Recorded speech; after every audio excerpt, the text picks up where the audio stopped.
Who do you reckon is like the biggest pap in Australia? You know what I mean? Like most papped. Like, well, no. So like Nightcrawler, the main actor in that, Jake Gyllenhaal in fucking Nightcrawler. Nightcrawler, yeah. You know, he's like the craziest fucking photographer. Yeah. Do you reckon there's like, you know, every profession has like a community.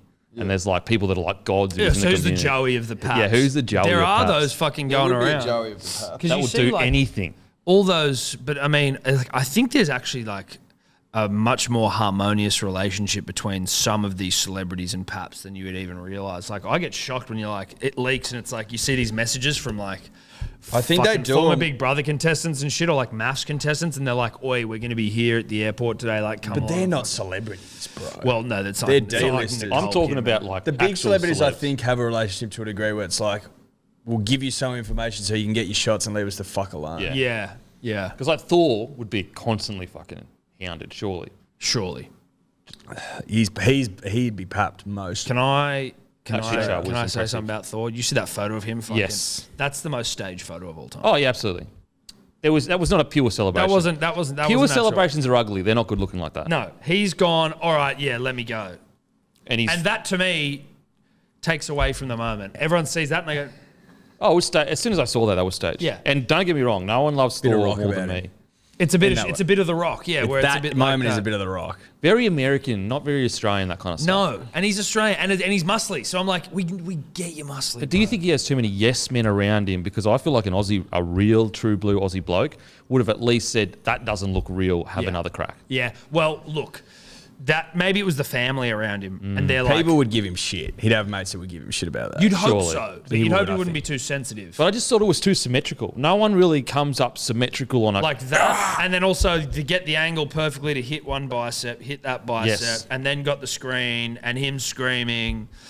I guarantee you, there's like 1,000 shots that weren't used of that. It was a good shot, though. It was a great shot. It's Don't done get its me wrong. fucking job, that's for sure. Well, now it's a meme template, but do you reckon like there was any girl that saw that and then thought about all the times her partner celebrated in the lounge room and gone, ugh.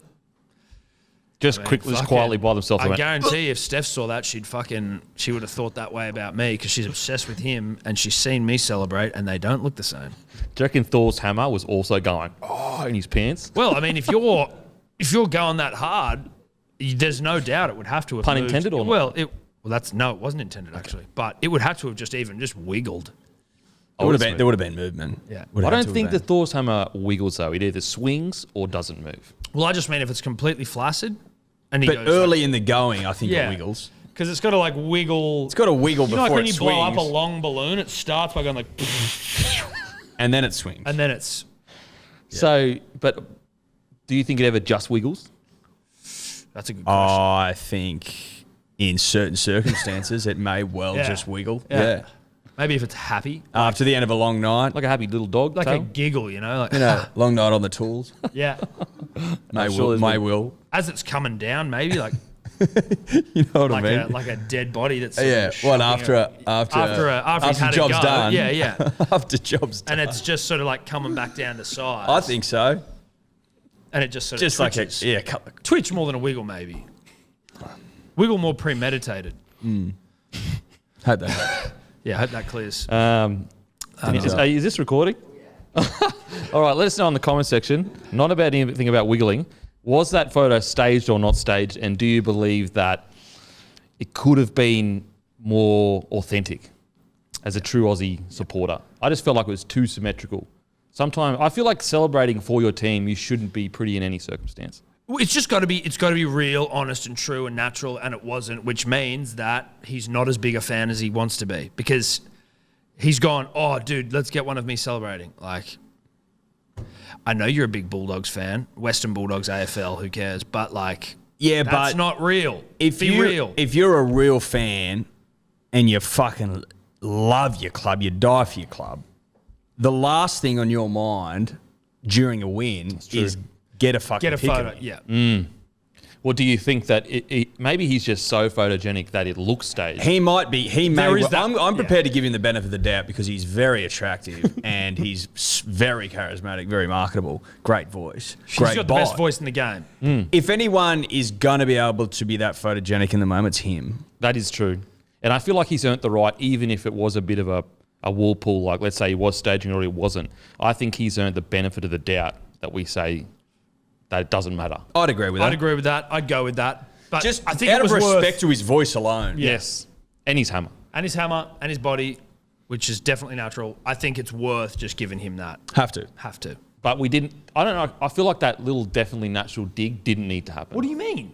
It was just like a little dig that didn't need to happen. We were What do you wrapping mean? him. We were wrapping him up. I am wrapping We him. had his balls. Dude, we were wrapping look at him him. up. He's a fucking and then you specimen. flicked it. We were wrapping it. You gave it a little flick, and then you wrapped it. Do you reckon that was a flick? I feel. I was saying he's natural. No. What are you saying? No, I feel like there was a little bit of a passive aggressive dig What there are that you didn't need to saying? happen. You've bulked up. I don't know. I mean, you've. So are you accusing me of something? No, or- I'm saying, I mean, like, is is everyone on steroids these days, or what? Have I triggered you? I'm just trying. I was saying he's a fucking natural specimen. Is it because you have maybe anger issues because you're on the test because you tried to fight an ibis today I did try fighting. And lost. and lost the I fight? did lose to an ibis in the park, but They're testy fuckers, though. they are, and they were attacking kids in the park, and I felt like someone's got to stand up. To Did you this feel like fucking Thor in that ibis. situation? Listen, You said it was stealing food out of it was, Evie's but pram. it bit another baby before it bit fucking bread Oh, out of a baby's hand. so it was a problem. This ibis was a problem, and then I saw it. I was already like fucking eyeing this ibis off. I'm like, listen, bro, what are you doing? But was there an understanding in the park amongst the other parents that Big Tommy Burns would be the one I'd gone to the to bathroom. deal with the issue? I'd gone to the bathroom, and Like a nod? My old man was looking. He looked after around Evie. and sweat. I'd already tried to like fucking scare it off as it bit the baby, and then I went to the bathroom. I came back and I see it hooking into our pram trying to eat Evie's food. At which point I'm like, enough's enough, bruh. Enough's enough. You've had the run of this park for too long, and you got no fucking respect. So I've lunged at him. We had to, and I didn't realise that there was a fucking tree branch right there, and I've just gone bang and crunched my head. And So you went to headbutt it. no, the ibis. I went to so the pram's under the tree. I've gone to run at the fucking ibis, which is in the pram. And you've got And it I've all got wrong. The branch. I got it all wrong. Didn't see the branch. Yep. Cracked my head. Ibis didn't even fly away. Just walked off. Like So I you didn't saw even red. scare it. You saw red, didn't see the branch. Didn't see the branch. And KO'd. now my head's Roid rage? Look, if anyone's got any roids, I'll certainly consider it. As I'm now shredding weight, it is about bulking back up. So you lost by technical knockout? Is that how you see it? I mean, I don't even know if I got to the ring. Like, I didn't even get to dance with this thing. It just like I just smacked my head on a branch. violent man. Like I go through my life just not getting in fights or near fights, whereas I feel like weekly there's some kind let's of. be honest, I haven't kerfuffle. fought anyone. I haven't fought anyone. But you're always angling. Yeah, that's true. I'm You definitely know, not. take one step closer, Spacer, man. Yep. I'm going to fucking drill you. Yep. If you got your hands on the ibis, I mean, If I geez, got my that would have hand been on a the sight. Imagine would've- Tom ripping an ibis's head off. Imagine in the me park. getting I can see arrested that. for like I can see it. killing a bird in a park. I think ibis is native. You'd have bloody. No, they're not native. You'd have wires on your They're hands. introduced. I don't think so. Yeah, they're introduced. Matt, I think this is true as well of the ibis that they have not always been bin chickens. No, they used to be flew quite- in. They're like native to wetlands and shit, and they flew into the city when there was a drought and never left. Yeah. And I'm sure they still have like family. But in not that long wetlands. ago. But they fucking suck. Where are they from? Wetlands. See, I thought they were The introduced. Australian white ibis is a native Australian bird and is protected under the state wildlife legislation. There you go. You'd So have I wires could- on your door, So bro. you were right. So I gave him a Actually, no. pounding. We owe you. Well, I owe you an apology. I don't know if you want to jump in on this apology. Everyone owes me an apology. Last week, Kickout did start on the bench. I know. And the week before. But I didn't argue that. So I feel like you did jump in my. Yeah. I didn't say anything. No, you did. Can Everyone owes me an We're apology. gonna have to check that. I want to check. I want to check the video didn't say ref. anything. Or did Kick-Out not start? No, Catewell came. So Catewell and Kickout started. Okay, I don't know why the fuck I thought that. And then all right. Catewell came off. Sorry, I just want to apologise to everyone. No, it's fine. No, hey. So that was the one line that Tom put in the show notes. He was expecting an apology later in the show. Yeah, so just... Yeah, but like I'm a good bloke, so I don't need to get prompted by that because I'm not like you that I try to fight people. I admit when I'm wrong. I don't try to fight anyone. I don't do passive aggressive digs to famous people that we all worship. I don't do that. What are kind you of stuff. talking about passive-aggressive digs? I feel like- said he is fucking natural, which he is, as far as we know. Let us know in the comment section if you thought that was a little slight dig. No, let us know in the comments if you think Thor's natural. Oh, that's even worse. That's even worse. Wow. I'll tell you I what. think he is, for the record. Hemsworth, I got your back, bro. Same. I got Same. your back. You pimply Well, you bad. don't. I do. You're a dog. You're a dog. He's fucking an Australian He's hero. a legend, dude. I actually really like him. And his voice. Wow. What are you saying? You are a dog. I mean, His voice is delicious. His voice is next level. It It's is delicious. fucking Yeah. next level. I mean, to think, like, what pisses me off, it doesn't piss me off because I'm a fan, but he's got everything. Do you know what I mean? Like, Yeah. what part of him isn't elite? I don't Well, know. look. Maybe he's if got you ugly peel feet. back enough layers, Yeah, you'll find it. you'll find no one's perfect, Denan. maybe he's got web feet. I tell you who would look for it. He's got I webbed don't know. toes. He could. I've never seen his feet. Maybe he's hiding them. Wouldn't he play Aquaman? Might though, have if he had 3 webbed nipples. feet? No, because he wouldn't play into that. He'd be like, oh, Jesus Oh, Christ. it's an insecurity. Well, because webbed feet, despite the fact it sounds like you might be amphibious, they actually just kind of look like your toes don't split until like just at the top. You know, it doesn't really aid in the swimming, I wouldn't have thought. Maybe slightly. Well, I don't think it'd hurt. It wouldn't hurt, but you're not winning Olympic golds at the back of the fact that your toes are actually like that long. Well, that's an interesting point you raise. I can't off the top of the dome think of any Olympic champions with webbed feet. Not known anyway. Not known. But it Publicised. does kind of mimic the shape of a flipper, though. Definitely. Nah, but the flipper's got a greater surface area. It comes off the back Yeah. of the foot. That's Oh, why I thought Peter was so devastating because he's got size 17. Yeah. Whereas, like, if you just got webbed toes, I'm telling you, I just imagine that, like, my fingers don't have a slit in them up until, like, just here, and that's webbed feet. Like, that's all it is. You'd It's have nothing to special. It just looks weird. It You'd looks have like to a block. You'd have to think there's half a second in a webbed foot, though. Half a second? That's a lot of time in the pool, Eddie. Well, we don't know, though, so it might be true. It could be true. And also, he could have been thinking, you know, that the web feet doesn't necessarily match your description of a web foot. Exactly. But I'm just telling him because I've seen people with webbed feet before. It's not as cool. You as it seem to might be a sound. web foot connoisseur. I've seen them because I was shocked. I was like, well, I had an understanding that a webbed foot you've was... seen 'em. I've seen them in the flesh. Okay. Not cool. Not You're bad. a hater, eh? You're Yeah. like, you're No, just, I'm you're just saying pinging blokes. you're not a fucking platypus, Like, dude. You yeah, know what I mean? Fuck, It's not they like can't help they got web feet. Now There's it's nothing fucking wrong not with web cool. feet. You just said it's not cool. I'm just saying it doesn't help you swim. You're not going to win an Olympic medal because of Holy, that. so we can't all be fucking good sorts like you. Like, fuck me dead. Well, I don't have webbed toes. I don't have webbed Jesus. toes. Oh, you know what? Web feet people, I got your back. It's all- Jordan Mailata, the big South player who went to Philly. Yeah. He has web feet. There you well, go. Fuck, there you go. Well, It's not, yeah, he's it's, not- it is cool. he's not He's swimming, way is cooler he? than us. He's definitely cool. He's on 80 million a year. Yeah, and I'm sure a lot of it has to do with his toes. Wow. Just a bloke in a bar.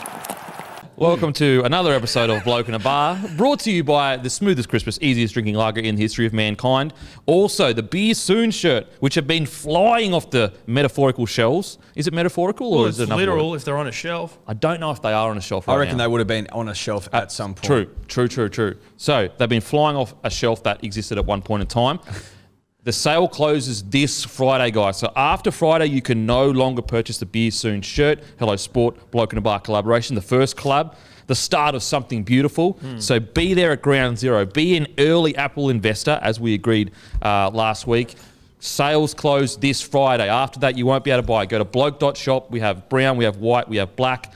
So make sure to do it before they are all gone or we no longer sell them. Also, the Bottle-O's in the spotlight. We have Irish Club Mount Isa, Reef Gateway, Early Beach. We have Belvedere Hotel Woody Point, Hotel Canungra, Sundowner Saloon, Hull Haigsley, Central Tavern Caloundra, 2 Fives Cafe Rosebery. That's just down the road. Porter's Roseville, Hotel Pennant Hills, Porter's Beecroft. I think that's Beecroft. Yeah, Beecroft. Matty making errors, but we're used to that by now. Sack him. Lawson Cellars. So get down, grab a case of Bloke in a Bar. We also have a store locator on blokeinabar.com. Support the platform, guys. Grab a case. It's also a beautiful, beautiful beer. I have got the great Tom and Eddy and Tom with me. You would already know that because you probably just heard 10 minutes of some very in-depth chat. How you going, boys? Good. Fantastic. Finals footy. Finals footy. How warm's the air? It's warm. It's Fuck, fucking it's warm. It was 25 degrees today. Yeah, I went for a run, nearly killed me. The air is as warm as I'm it lucky to gets. be here. Yeah, yeah. You're, No, still, fair you're dinkum. still a bit flushed in the face. Oh, fair dinkum. I'm lucky to be here. You fought through it for finals. I footy. had to. Fought through it for Were you finals just footy. thinking Manly, Storm. I just get to Friday, mate. Just push. Wow. Push to Friday. There is a smell in the air. There is a feeling. There is a density to the air, you could say, or there is even just a feeling between everyone that something big's about to happen, boys. Energy. There's vibe. There's something there. Oh, there's a lot of vibe. The air does become more dense. Yeah. And also, like, as it gets warmer, then you're like, oh, daylight savings also just around the corner. Close. And it's just, and then Are you it's daylight like, savings fan? The biggest. humongous daylight savings fan. That doesn't sound like you are. You hate light. Well, I was from Queensland. But what? But can you explain this to us? Because down here we don't get it. I don't get it You either. seem to be obsessed in Queensland about let's fucking get up at 3 o'clock and milk some cows. Like you don't hard work. need light then. You You need it after work. Yeah, we just like to work, rip and tear, really. I think that Have you ever got up at 3 o'clock and milked a cow? Yeah, on the farm. I grew up on a farm, as you know. Yeah. Yeah. Plenty of times. It's beautiful. Yeah. Beautiful. Yeah. Because that's the only excuse over here. Like, we need to get up early and Get fucking it. milk It just cows. doesn't. I don't actually understand what Queenslanders have against an extra hour of sunlight at the end of the day. Because they want it in the morning. Why? They want to get up and milk cows. I think They're we're obsessed just with we're the just idea hard of workers. Fucking We're hard workers. ridiculous. Yeah, I mean, You we're know, just you hard should work workers, hard man. no matter what the light of the day. No, we work hard like normally, and then we ask for more to work harder. The percentage of Queenslanders that get up at 3 o'clock would be so small. Almost non-existent. And the amount of Queenslanders that are awake, presumably, at 7 p.m. would be fucking 99% of Do you know what's nice? So wouldn't it be nice to use that hour then? Roll Instead down of to at 3 in a the morning? nice establishment on a warm summer's afternoon and sit on a balcony somewhere in a beer garden and sink piss in the sun Till 8 o'clock. until 8 o'clock. 8:30 when it's really getting into its work. when it's Eddie. working. There's like a week or so of 8:30 where you're like, oh, this is fucking unbeatable. I finished a round of golf, no shit, height of summer in Dubbo at 10 to 9. And I could still see my putt drop. Look, to That's be honest, not a fucking lie either. Dan. I believe you. Why wouldn't you want that? Are you telling me Look, that's not attractive to you? I'm not on the committee that makes these decisions. I don't think we've spoken about it as I'm a just state. asking you as a Queenslander, what the fuck's it about? Honestly, Is it a we don't want to do it with what New South Wales and the rest of the country does? We're except Western intimidated by a Australia? bigger brother. Yeah, no, is that what it might just be a fuck you, just Yeah. to everyone. You know what I Yeah. mean? It's just a fuck. It's a general Cut fuck off your nose you. to spite your face Yeah, sort of and a thing. that's how we're built up there. Is it smart? Maybe not. But does it get victories and W's in Origin? No. Yes, it does. No. doesn't. They've ran polls, and majority of people outside of southeast Queensland don't want daylight savings. That is... It's bizarre. I And, don't know. and they put the reasons down to cows giving less milk. Are they just interviewing fucking cows? They must interview farmers. How many I guess. fucking dairy farmers are there in Queensland? Not in Townsville. No. None in none in Townsville. Townsville. We know that. But yeah, Is that the only reason? The reasons they give are actually pretty bad. They've given 3 reasons: 1, fading curtains; 2, cows giving less milk; and 3, kids getting out of school to walk home. Fading curtains doesn't make sense because the curtain will be in the sun for the same amount No, of time. no. The amount of That might be a sunlight in joke. any given day doesn't change. It's it's the time in which the sun is around. I don't know Unless which you website unless it you was. take it up directly with the sun, I don't think that's going to change. You know, like, is there must be a belief in Queensland that daylight savings actually gives you an extra hour of sunlight in a 24-hour Well, period. studies have been done. It's I think inconclusive. that's what's going on. If the fading curtains won, Yeah, Queenslanders think that they're actually getting an extra hour of sun. They're like, and also, nah, fuck it. We but don't hang need on, it. but then they're like, oh, the cows don't give as much milk. How do they know what time it They is? cows don't know what the fuck's going on. Surely this is a joke. They're not cows. That's- The cows aren't like, oh, fucking, someone's moved the clock hand forward. Actually, you know what? This is funny. The website I'm on, it says That's gonna fading. be a joke. Yeah, it says fading curtains. Many rural and urban families tend to close their curtains. Blah blah blah. And the title is proof that Queenslanders' daylight savings issues. And then at the end in italics it says this may actually not be the case. So that's a real do your own research. Honestly, It's never really been something that, you know, I've thought deeply about. But I We will live for it down here. I'll take your points on board and I'll think about it, and then I'll come back to you as to whether it's the right or wrong decision. You But take it back to Queensland. I'll take it back to Queensland and I'll speak to them and I'll just get their feeling on it, their vibe on it, and then I'll bring back maybe their proposal as to what we also- can do. I going How many Okay. times do you reckon we would say to each other, fucking daylight good's savings that is savings? closed? Oh, It's closing oh, in. Yeah. Not Well, one till daylight savings. it's All around about this 5 time weeks for every daylight year. savings. All Yeah. about 4 weeks for daylight savings. And then 3 fuck days, 2 daylight days. savings ending soon. Is it the Yeah. beer drink is Christmas? Because you get that extra nice, beautiful afternoon It's view. that, but it's everything. Daylight savings Everything is the best. You can be on the beach at 7, 8 o'clock. It's just like, why the fuck wouldn't you want to do that? If you knock off work at 4 maybe- o'clock, you got 4.5 glorious. That's it as well. At the end of the day, when you knock off from work, you have so Maybe much time. Queenslanders are night people. I don't think so. They want to finish work and then it be night quicker. I'm a bit of a night person, if I'm being honest. I think I'm a night person. You're a night person? I'm not an early morning person. but I've never you can enjoyed that. still have the night. The night's still going to be there. No, I understand that. But what I'm saying is that if you're going to bed at 8 or 9... Do you go to bed at 8 or 9? No, I'm not saying I do. Right. I'm just saying that could be a potential possibility. How many people go to bed at 8 o'clock? Plenty of people. People that get up and milk cows at 3 in the morning. Well, just, you know what? Keep doing that. The only thing is, it's a ball ache for the rest of the country when we got to deal with Queensland. So it's like, oh, wait, what time is it up there? Oh, okay, fuck. Mate, it was always the biggest pain in the ass in radio. It was the fucking worst. It was like, oh, this show's starting an hour, but then you got to send the show up like once it's finished to Queensland. It's like, you know what, Queensland? Fuck off. We're not doing it. You used to work in radio.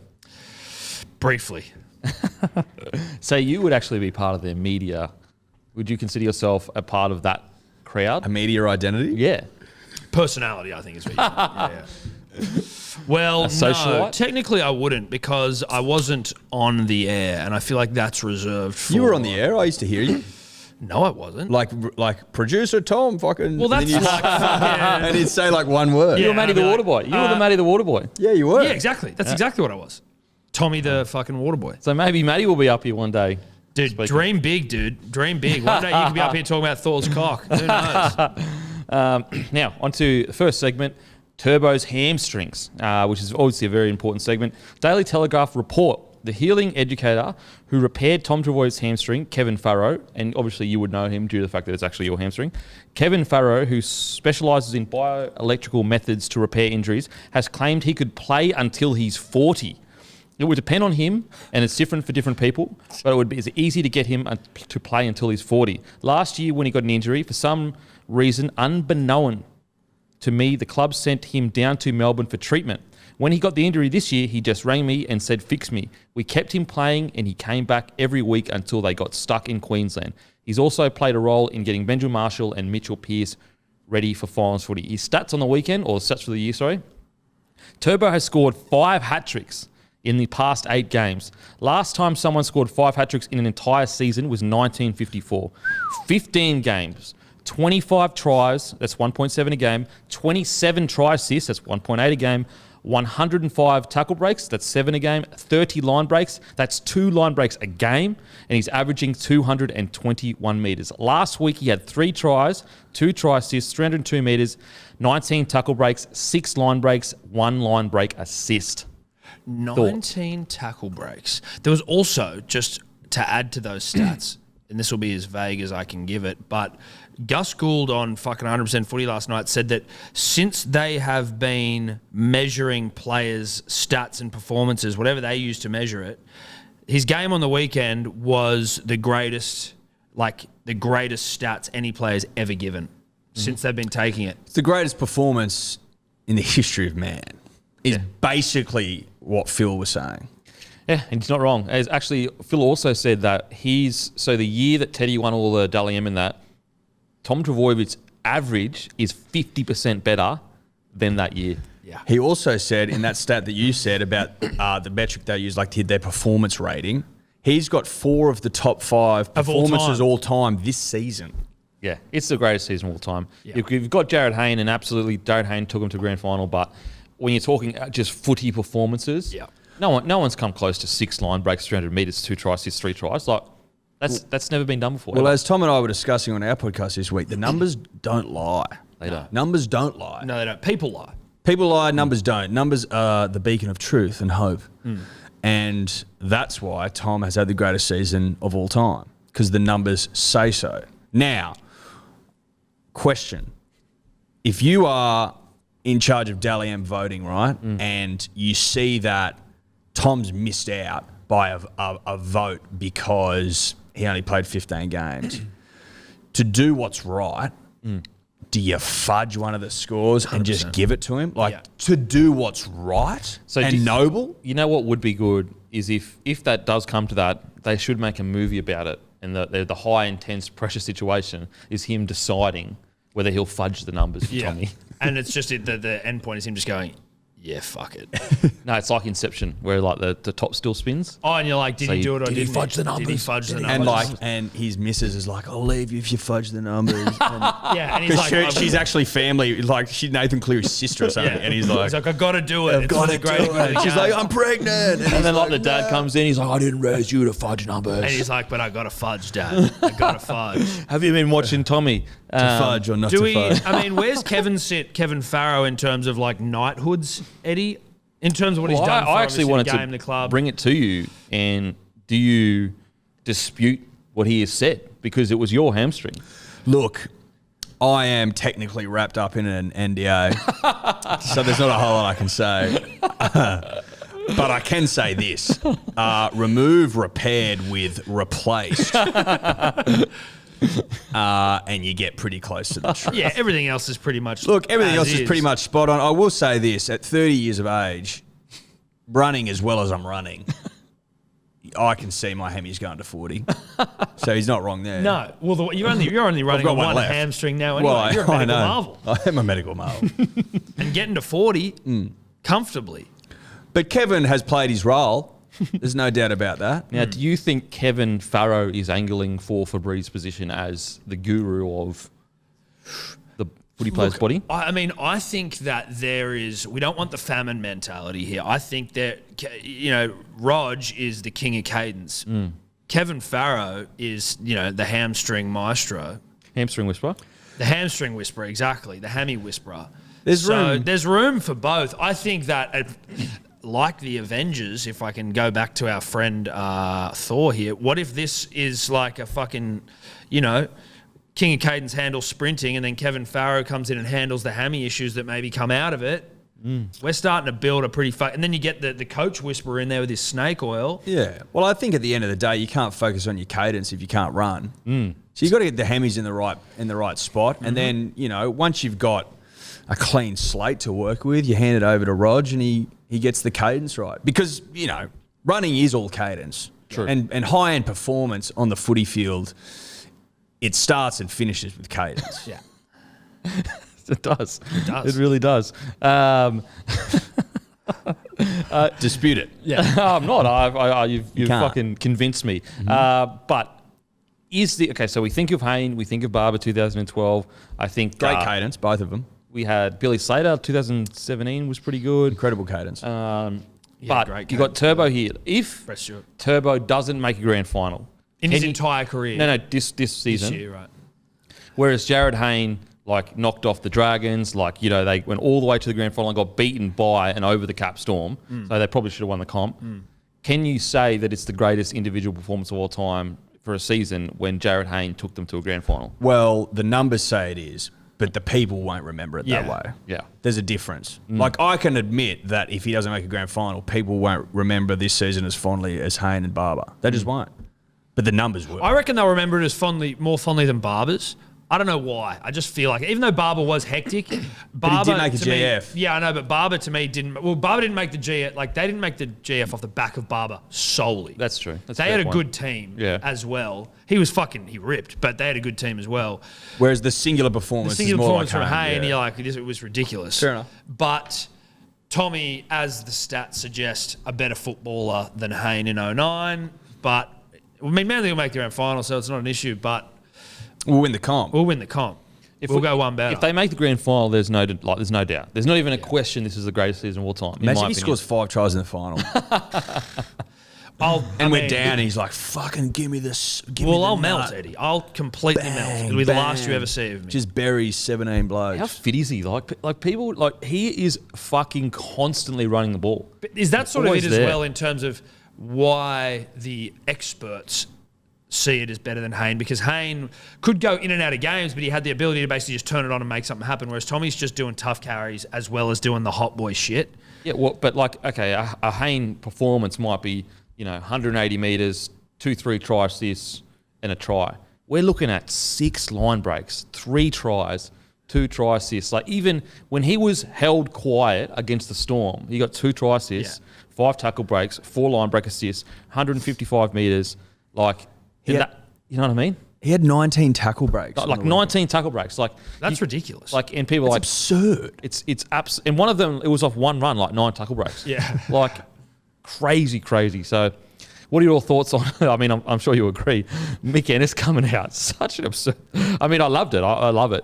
He said Mick Ennis. I said Tom Trbojevic is worth 200 million if he could goal kick. 200 million. Sorry, 2 million. 2 million. Oh, 2 million if he could goal kick. If he could goal kick, 2 million. I was like, where do you get this random if he could goal kick, $2 million? So basically, he's putting the value of goal kicking at $800,000 for a player. Well, more like or more $1 million. like 900 grand actually, or $1 million. Well, Tommy's heading into this weird, I guess, in like weird space where you could actually sign him for 1.5 because any player is going to want to go and play with Tom Trbojevic for unders. Yeah. So like it's obviously 2 million. It's crazy, but I thought it was just funny that like there was these things that he would throw in, kicking 2 million. But it is a good talking point. Mick's basically implying you could be the worst footballer of all time, but if you're a fucking good goal kicker, you're worth 800,000. Simple as that. Look, I'd pay 2 million for Tommy. But I mean, the salary cap does incrementally go up. Like, you wonder whether he's just... What would you pay if he could... So last week, 3 tries, 2 try assists, 302 metres, 19 tackle breaks, 6 line breaks, 1 line break assist. What would you pay for a bloke that averages that? Probably 2 million. 2 million. There you go. Because like that's worth Mick 2 is halves. right. That's like literally 2 halves. It's like a fullback and a 6 stats. Like if you put a fullback and a 6 stats together, they still wouldn't equal that.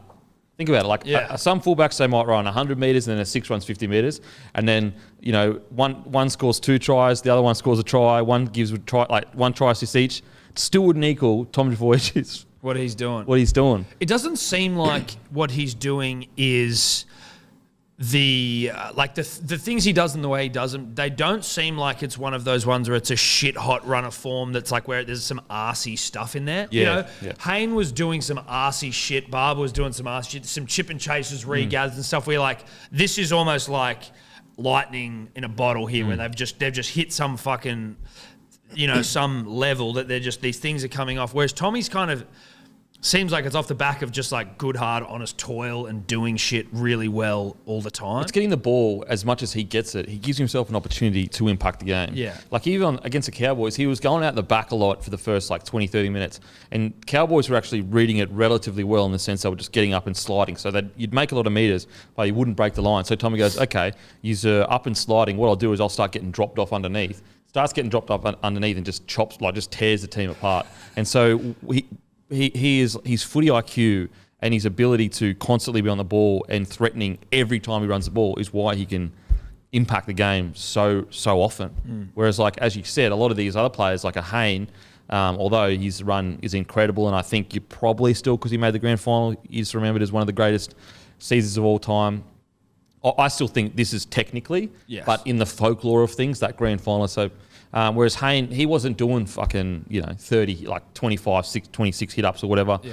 He was like, as you said, a moment happens and he makes that moment incredible, and then he might chill for a bit, come back into the game a little bit later. So it's incredible. What do you got, Matt? I just want to say, in like terms of individual seasons and not really remembering it if your team doesn't go well, Andrew Johns in 2005 played 16 games. He only won 8 games for the whole year, ended up on 31 Dally M points, and came second in the Dally M to Jonathan Thurston. And he played 16 games all year and only won 8. That's crazy.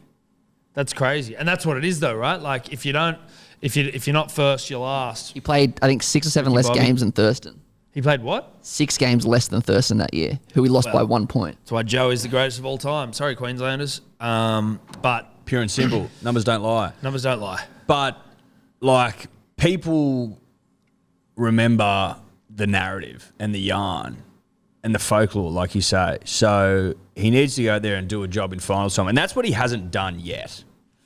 He hasn't really had an opportunity. He hasn't had an opportunity to. But that's why I'm so fucking goddamn excited for this weekend and for the preceding weeks to see him do it when it's all on the line. Like the excitement of seeing him do that sort of shit in a finals game will push me over the edge. Yes. That'll do me in. Yeah. So this I'll need someone with a Packer-whacker. Ready to rock. So this was Haynes' 2009 stats. 178 tackle busts. So he was averaging 6.8 per game. Tommy's averaging 7. He had 34 line breaks. Tom is averaging. Tom has 30, which is 2 line breaks a game. Which, if he was playing the whole season, that would have been about 50 line breaks. He also had try assists. So Jared Hayne had 19. Tommy has 27. Line break assists, he has 11. Tommy has he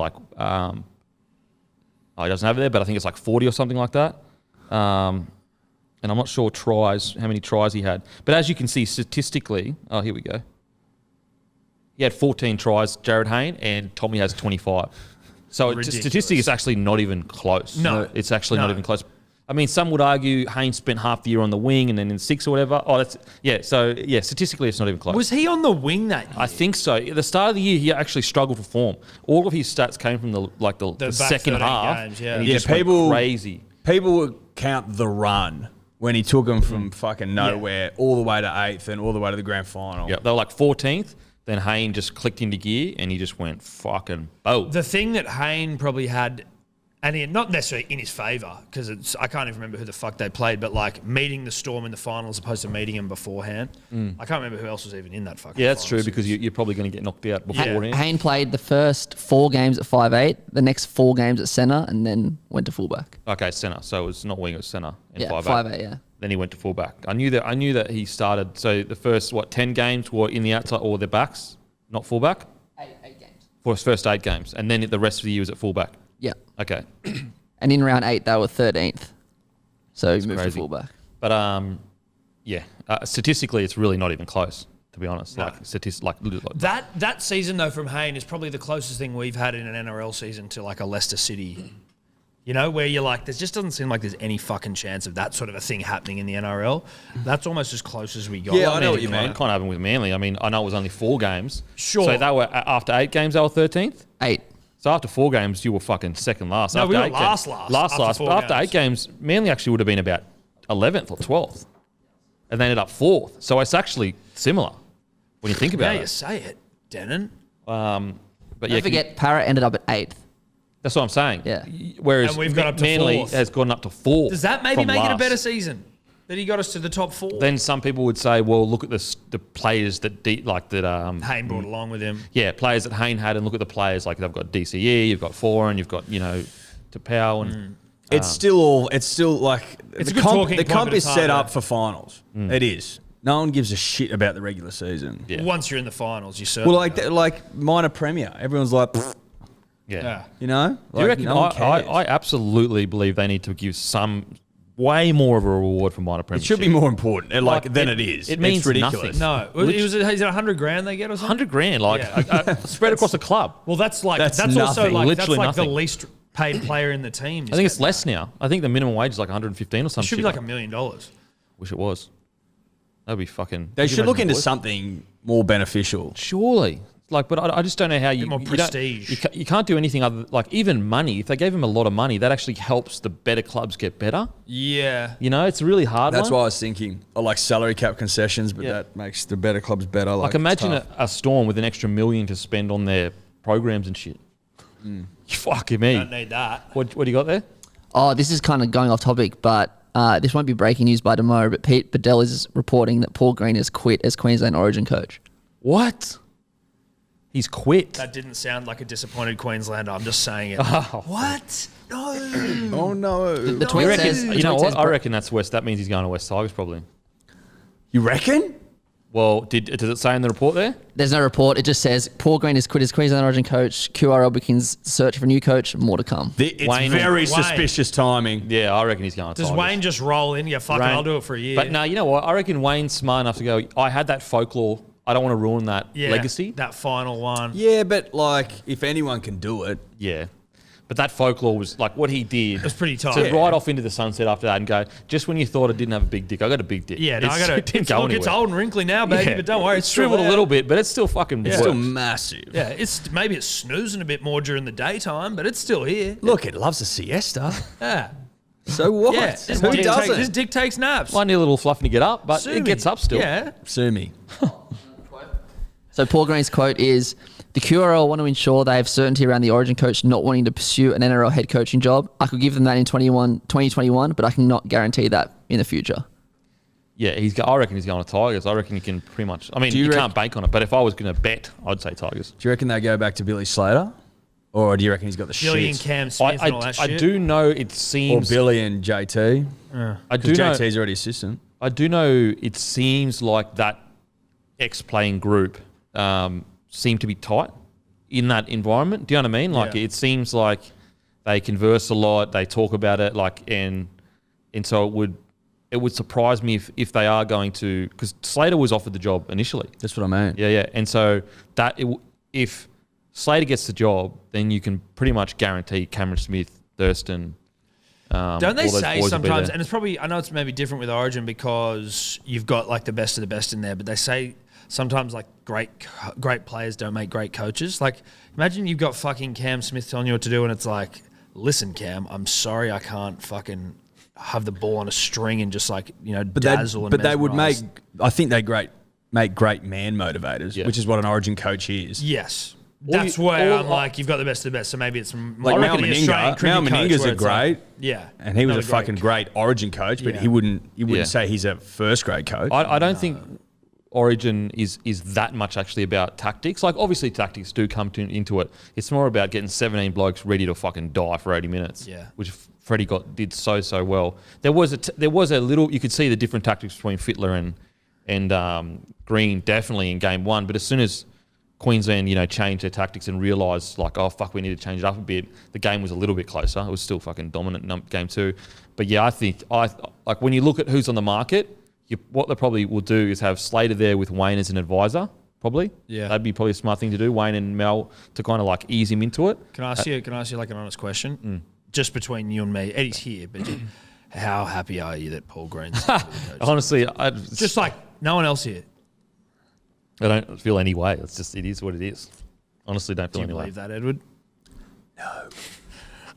No. Thoughts on... I don't. Thoughts on Paul Green if he does go to the Tigers?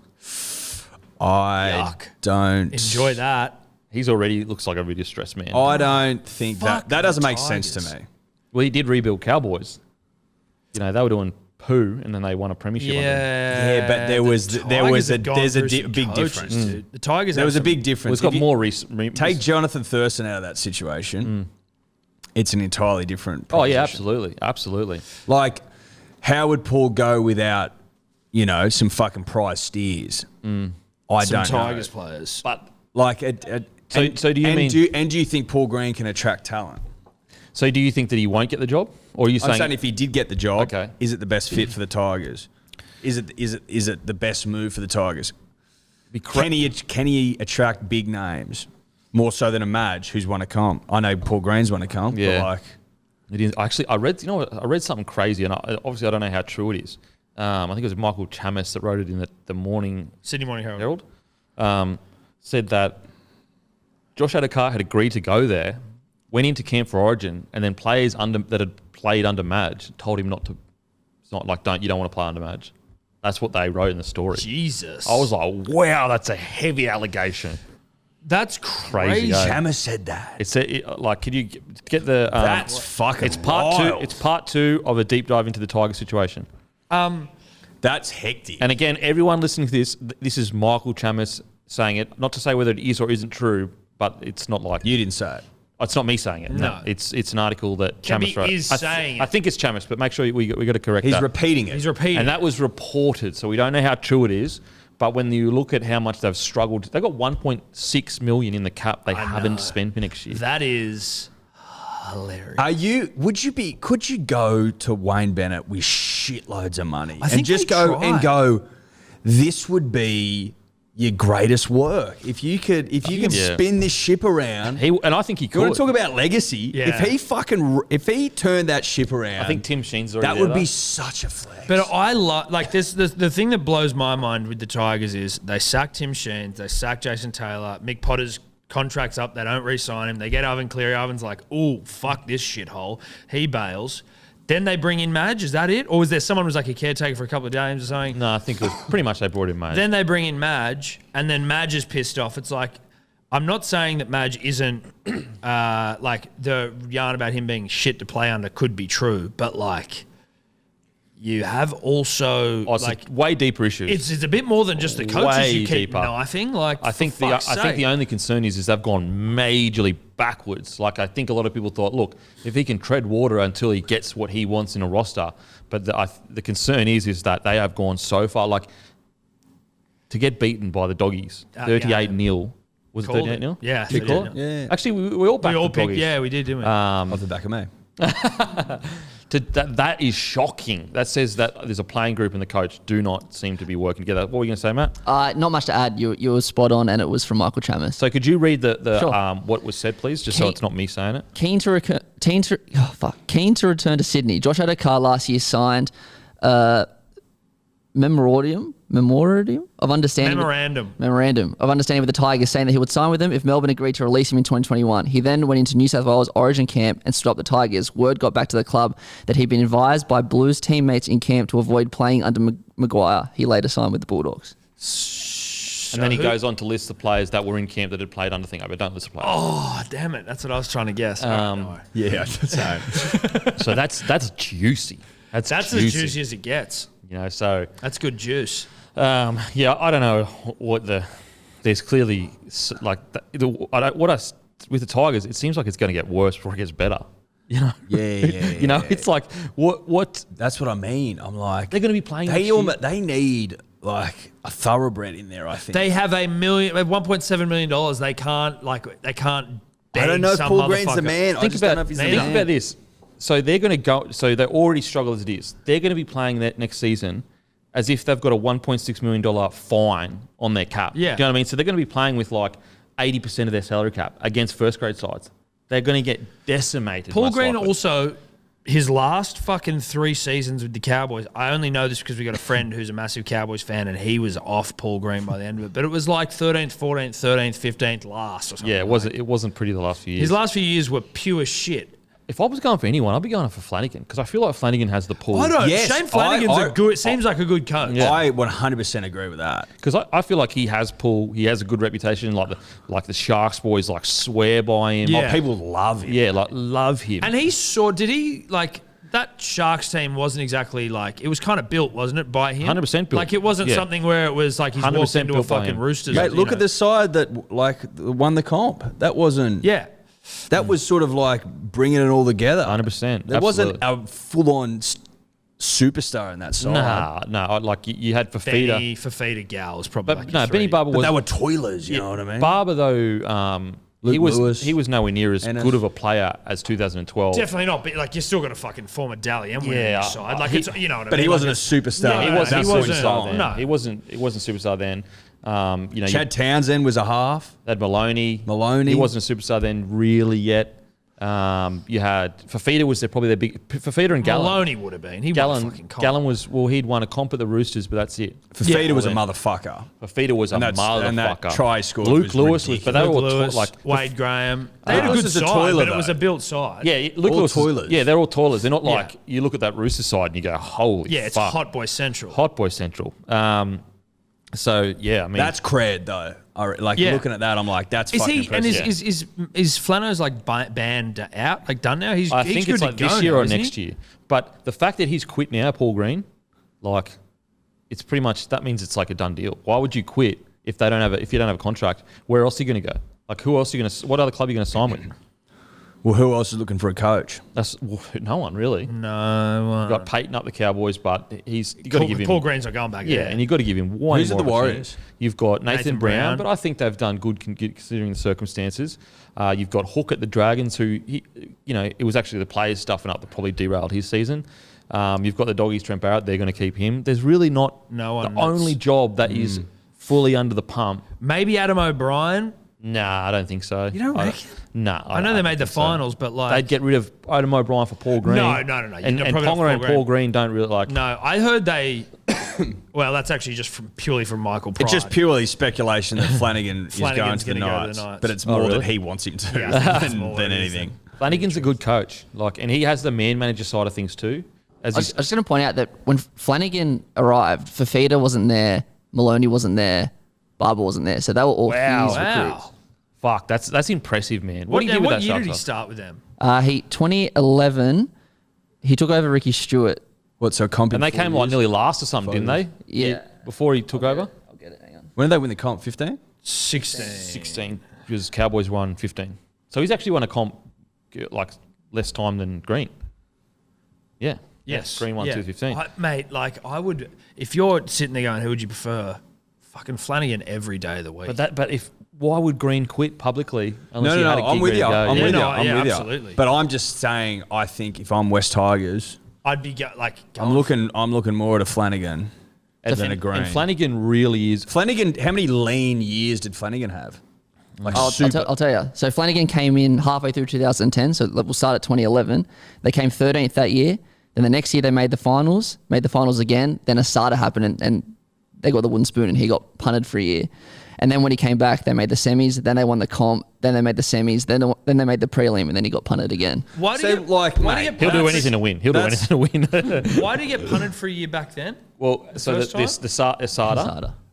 and then the salary cap stuff. God, it fucking goes quick, doesn't it? Life. I'm like, Jesus Christ, that whole it's. And also, doesn't like, that long Flanagan ago. is a real, like, players coach or coaches player in the sense of, like, players coach because, like, players really warm to him. Whereas, like, with Madge, there's this constant undercurrent of like what we saw with Adokar and that. Even whether it's true or not true, there's this undercurrent of, like, oh, it's tough to be under him. But that Tales of Tigetown seems like he's just a bloody. Yeah, that's. He's a big teddy bear who just That was cries another thing- after the game. That was another thing that in an article was saying, like there was some players apparently that were a bit off the fact that the Tales of Tigers Town painted him as the, Saviour. great, and then the players just got painted as pieces of shit pretty much. Like, It's funny when you see that, you're like, how isn't anyone thinking about this sort of shit? Yeah. Because like the documentary's interesting, right? oh, it's interesting But as fuck. if you're part of that club, I completely can understand the players like, oh, what the fuck's Do you going understand on here? Do you understand a bit more now? When we ages ago, how we were talking about the documentaries and that, and how it like I do. ramps the pressure up for the club. 100%. And like Now we're talking about it. now we're talking about Yeah. it. But like, and I think we were talking about it around Origin, which like if you're doing it on both teams, ramps up the pressure for both, of like from an Origin standpoint. But when you're doing it, whether you're doing it in Origin, whether you're doing it in fucking, you have to know that if it's coming out during the season, that you've got to be really careful about how you're portraying club, players, coaches, because if it makes any of them look bad, you look like a fucking idiot. Well, like unnecessarily, or if it unnecessarily favours someone else, Yeah. which is what it did with Madge and the CEO. Mate, it was yeah. Not his head. They obviously, at the start of the season, decided that was the storyline. I think they whipped it together late, man. I don't Really? believe they planned that. I don't. Well, how many interviews did you see that was specifically for that doco that you could tell that was like, this has been, like a lot of those interviews were quick, hobbled together, footage from the game, in the sheds, like. Maybe they didn't get much access. They only got access well, to Madge. I'm not sure. I don't think it was. Before he needed to become. I honestly think it was a decision that Fox made to do it like probably like, I don't know, 6-7 weeks into the season. I don't think it was at the start of the season. Because like another thing, like there was missed weeks. Like if it was planned properly, they would have gone, oh, the Olympics is there. We need, you know what I mean? Like Yeah. there was all these missed weeks, and then there was 1 week that they just didn't have one, and then they skipped over those 3 games. Like it just seemed though, although I loved it. I loved the inside. I thought it was so good to have as a part of rugby league. It didn't seem like something that had been planned for a substantial amount of time. And also apparently Madge had last editing rights too. That's what it Are said in you the article. serious? That's what it said in the article. Again, read the article, Morning Herald. Jesus Christ.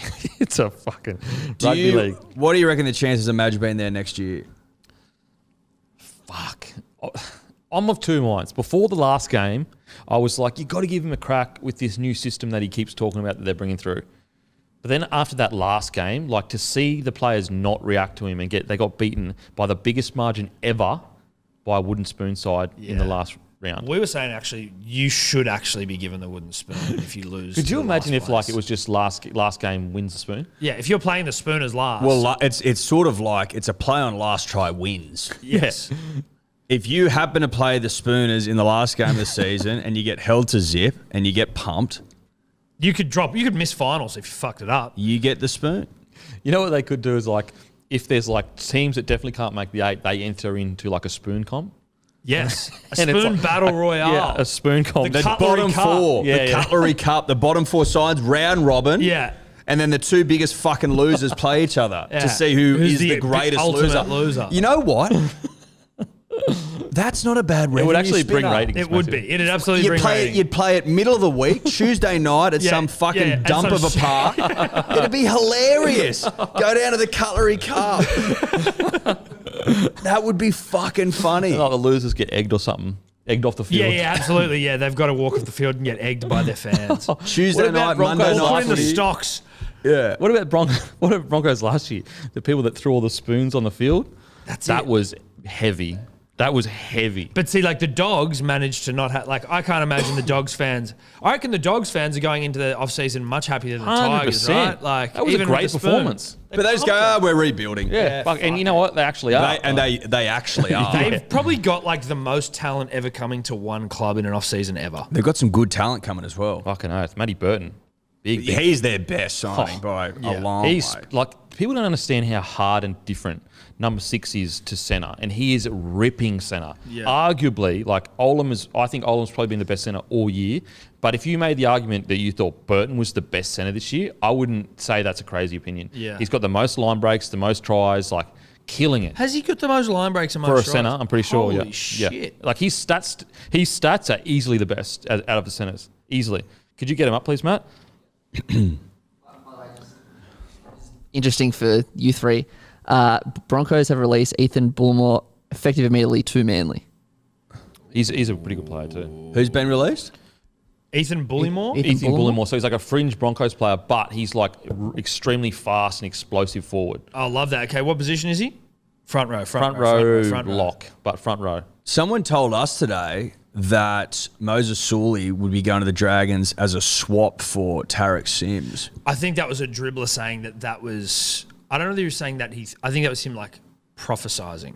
You know what? You know what though? Like, you've got plenty of back rows, but he wouldn't necessarily make the fucking side. Yeah, that's for one. But it's a long season. But in saying that, his potential and Desi, what Desi's managed to do with players with far less potential, imagine what he can do with Tariq Sims, who was arguably one of the better forwards for at least 2 games of Origin this year. You would you know? not say no to Tariq Sims coming to your club. And because Curtis Sirenen's leaving was his thing. That was surprising. Were you surprised by that? I was surprised by that. But also, like, even surprised he was leaving, but surprised that he wasn't even just sticking in the NRL. Because he's actually a fucking great player. He's been unlucky with some injuries, but like...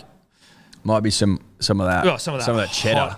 He'll be getting some of that cheddar. Euro crumpet. Maybe he listens. You know what? I think he does listen to this podcast. He listens, a lot man. He's a of talk punter and a about dribbler. crumpet, and he looks like a crumpet man.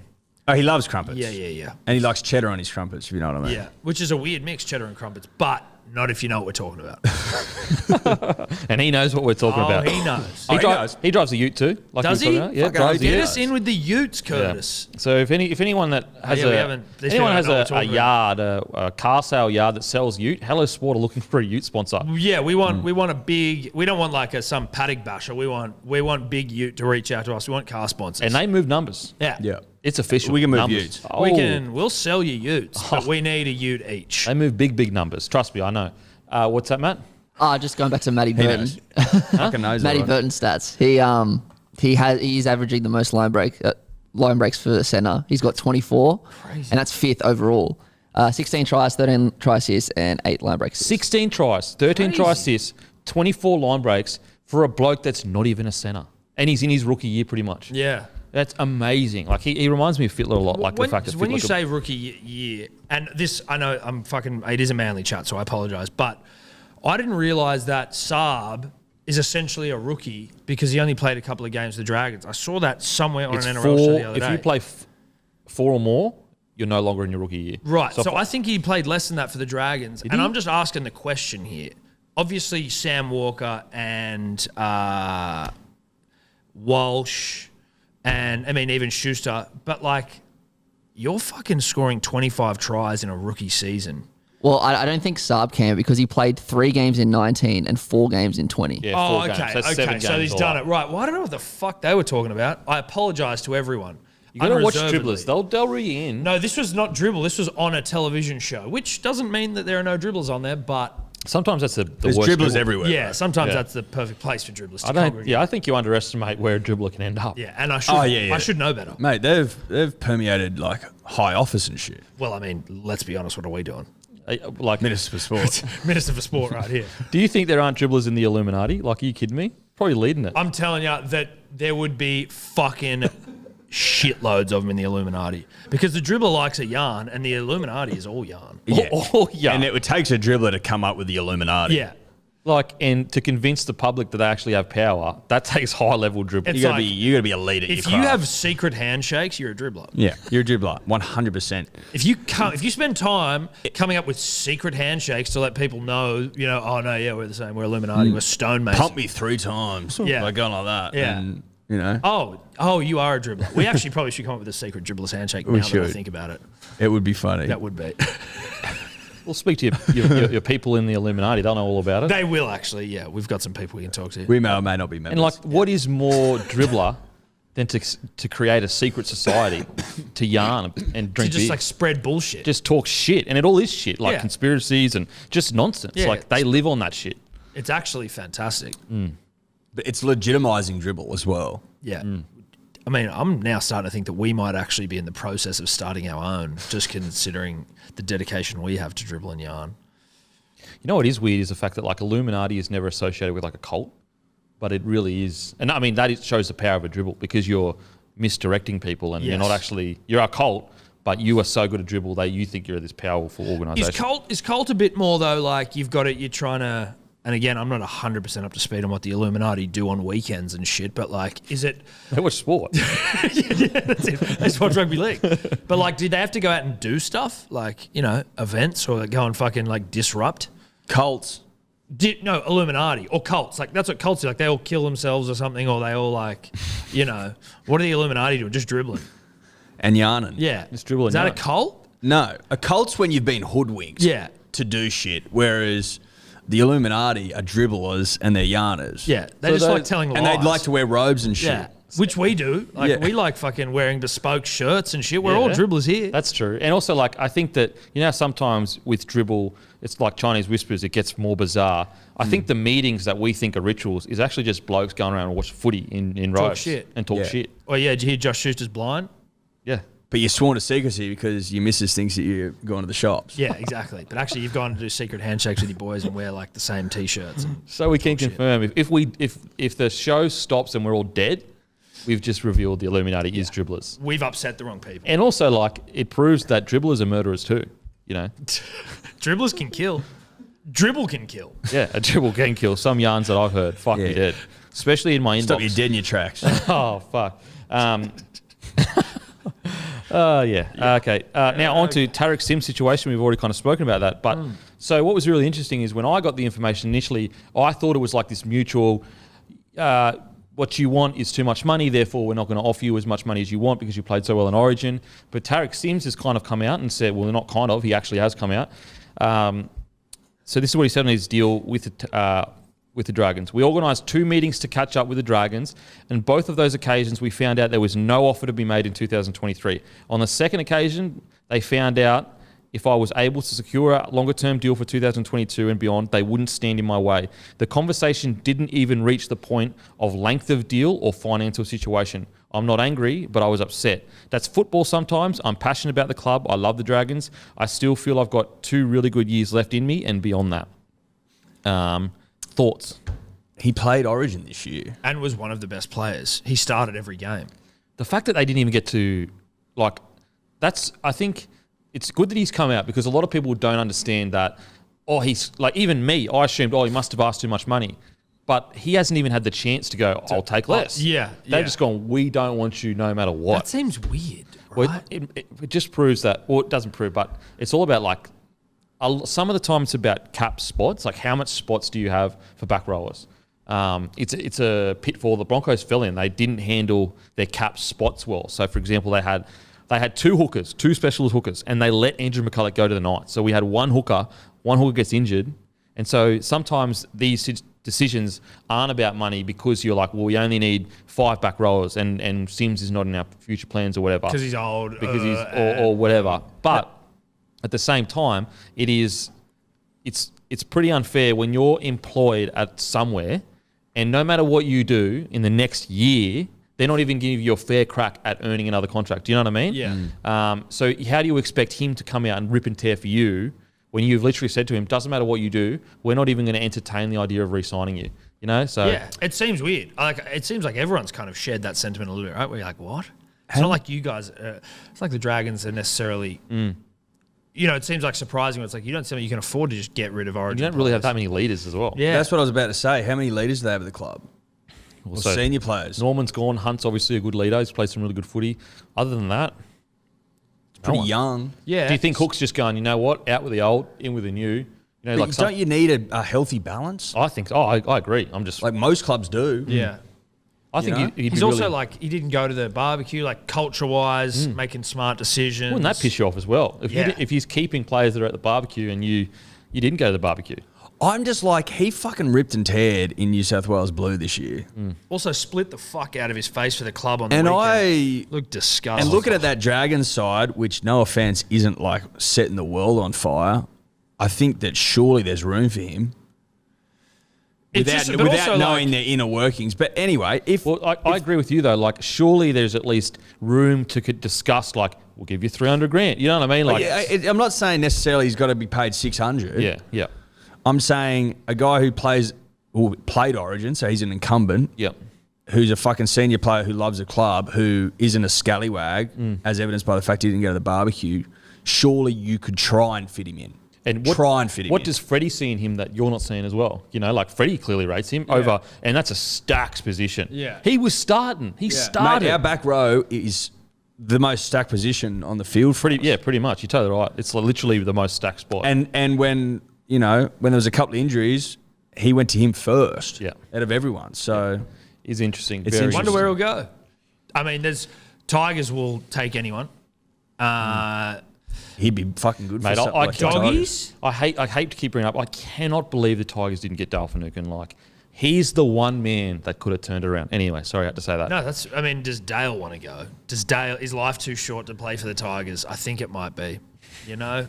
Everyone's got COVID. The world's a different place. Like, do you need it? Do you need it in your life? Yeah, it's tough. When you can go to the Shire and you got fucking Nico Hines there with his wet hair and his great body. Yeah. Like, do you need to go to the Tigers? It'd be pretty easy to get up in the morning and go and do the tough stuff in pre-season. Yeah. You saw a wet-haired Nico Hines running around. That does make with it like easier. ocean breeze in your nostrils that'll go into Concord and just smell fumes. Ibises and fucking everywhere to kick. Ibises. Yeah, well, that's it. Ibis is trying to steal your lunch, bro. Fuck that shit. Bulldogs, Bulldogs got Tavita Pangai Jr. Maybe Raiders, Johnny Bateman replacement. Their edge is who's their edge at the moment? They got Cody Huddle-Wiranara and Hudson Young, Elliot who's been really fucking good. Whitehead. Elliot Whitehead. Oh yeah, they're pretty good forwards wise. Broncos to replace Alex Glenn, maybe. Well, they got Kurt Catewell, so that can replace that. You got Ricky on the other side. Yeah, it's a tough one. I wonder where he will. He might get a deal at, say a Storm. Cowboys? Or You something. mean he played at the Cowboys before? What's the Knights? The Knights are all right in the back row. Well, Yeah, Knights could be Knights somewhere. could be. It's going to be interesting. He's definitely a good. What about the Storm? They get loose Finucane. Yeah, Could that's they bring what him I was down? thinking, and he would under the Storm system, he'd kill it he'd because throw he's got so much potential. Like he's a big, strong body, aggressive, hard. Like we saw it in New South Wales Origin. Now, according to Buzz, Moses Suli has all but signed for the Dragons, Mayo. but Manly are digging their heels in over $50,000 transfer fee they paid to accrue Jason Saab last year.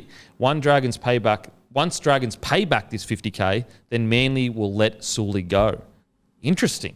So what you're saying there, Matt, is that he said that Dragons actually owe them 50 grand, or No. So Okay. Dragons pay the transfer fee, and they're well, now we want a transfer fee. okay, That's what Buzz said on 360. okay. So this is all Mayo Yeah, induced. this is mayonnaise based rhetoric. Yeah. Well, I think with inflation it should be more than 50,000, but Yep. that's for another time. No, I appreciate that, Eddie. I don't think like that, and that's why I. Well, very I'm just much thinking on value behalf you. of the club here, Tom. Yeah, yeah. I'm thinking on behalf of the club and what's in the club's best interest. Yeah. So what are you seeing it at then? The fee off the top of your head. I know you got to crunch numbers quickly here, but Look, it couldn't be much more than 51, 52, 53,000. yeah.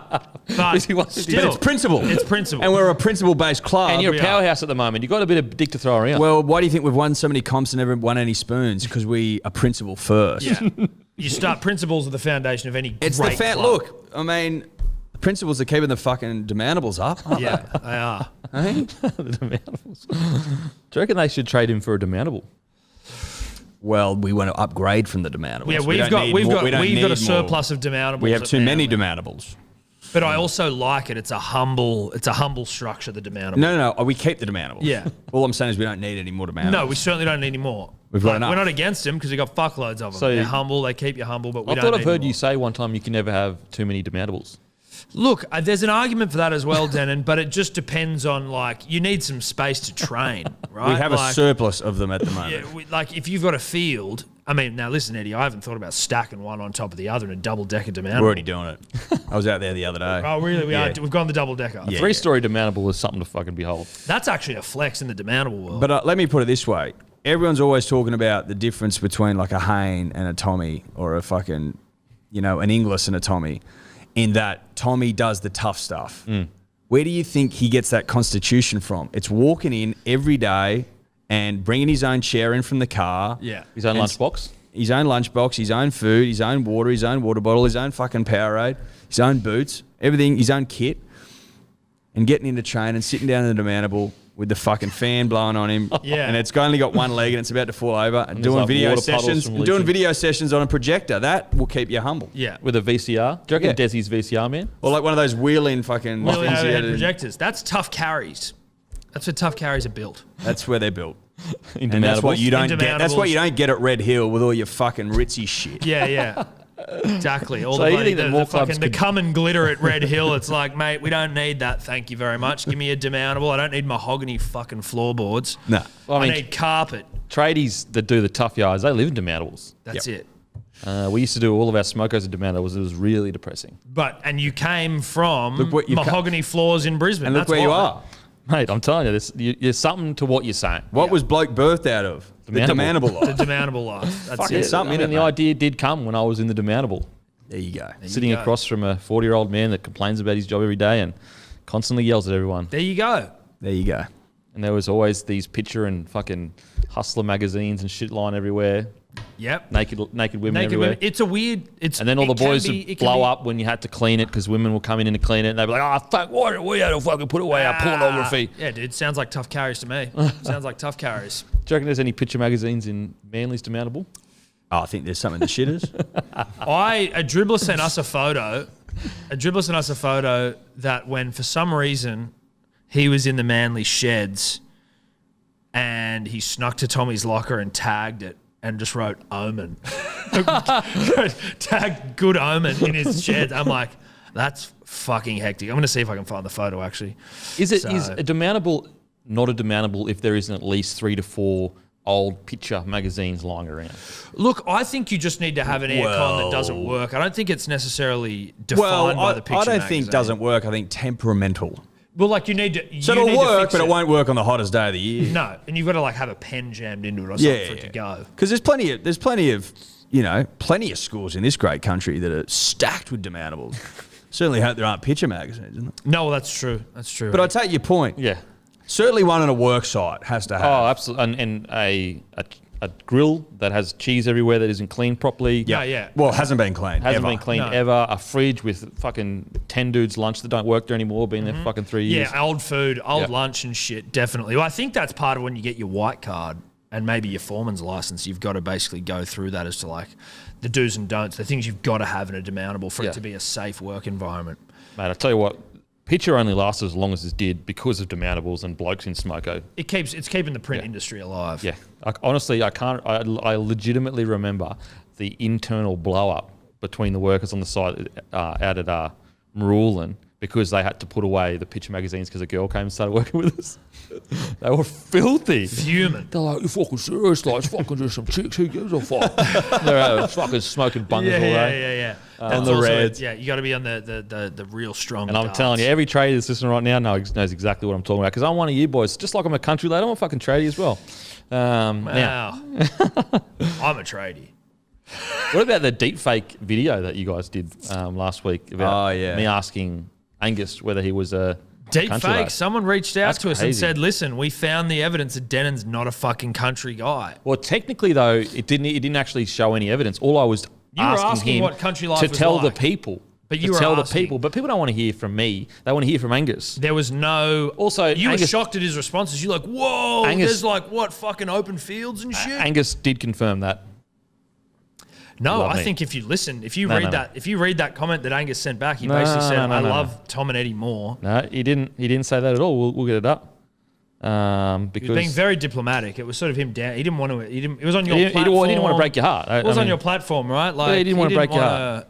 He didn't want to break your heart. I mean, listen. This is what we weren't able to see. What I you feel DM'd like him Denan loved privately. me first, but when the fire sparked between myself and Tommy, it was undeniable. In conclusion, I feel so much love from all three of you and appreciate you all. Incoming follow on a personal account for you, Tom. Be soon. Kiss, kiss. There you go. Yeah, did he Now- follow me on my personal account? Sorry. Well, he already follows my Facebook. But I mean, I'm just I think he saying. does anyway. Maybe he doesn't actually. I could be wrong there about you that. But I think it's pretty clear that was a resounding win with me. I do love Angus Button. That wasn't a resounding win. No. He said, you came into my life first, but Tom and Eddy fucking ignited my fire, my passion. He didn't use any of that sort of rhetoric around you. He was just like, yeah, Because yeah, it's a yeah, deep- yeah. it's a It's a deep first true Are you love. with your first girlfriend? Your first love? No, I'm not with Are my you? first girlfriend. No. Am I?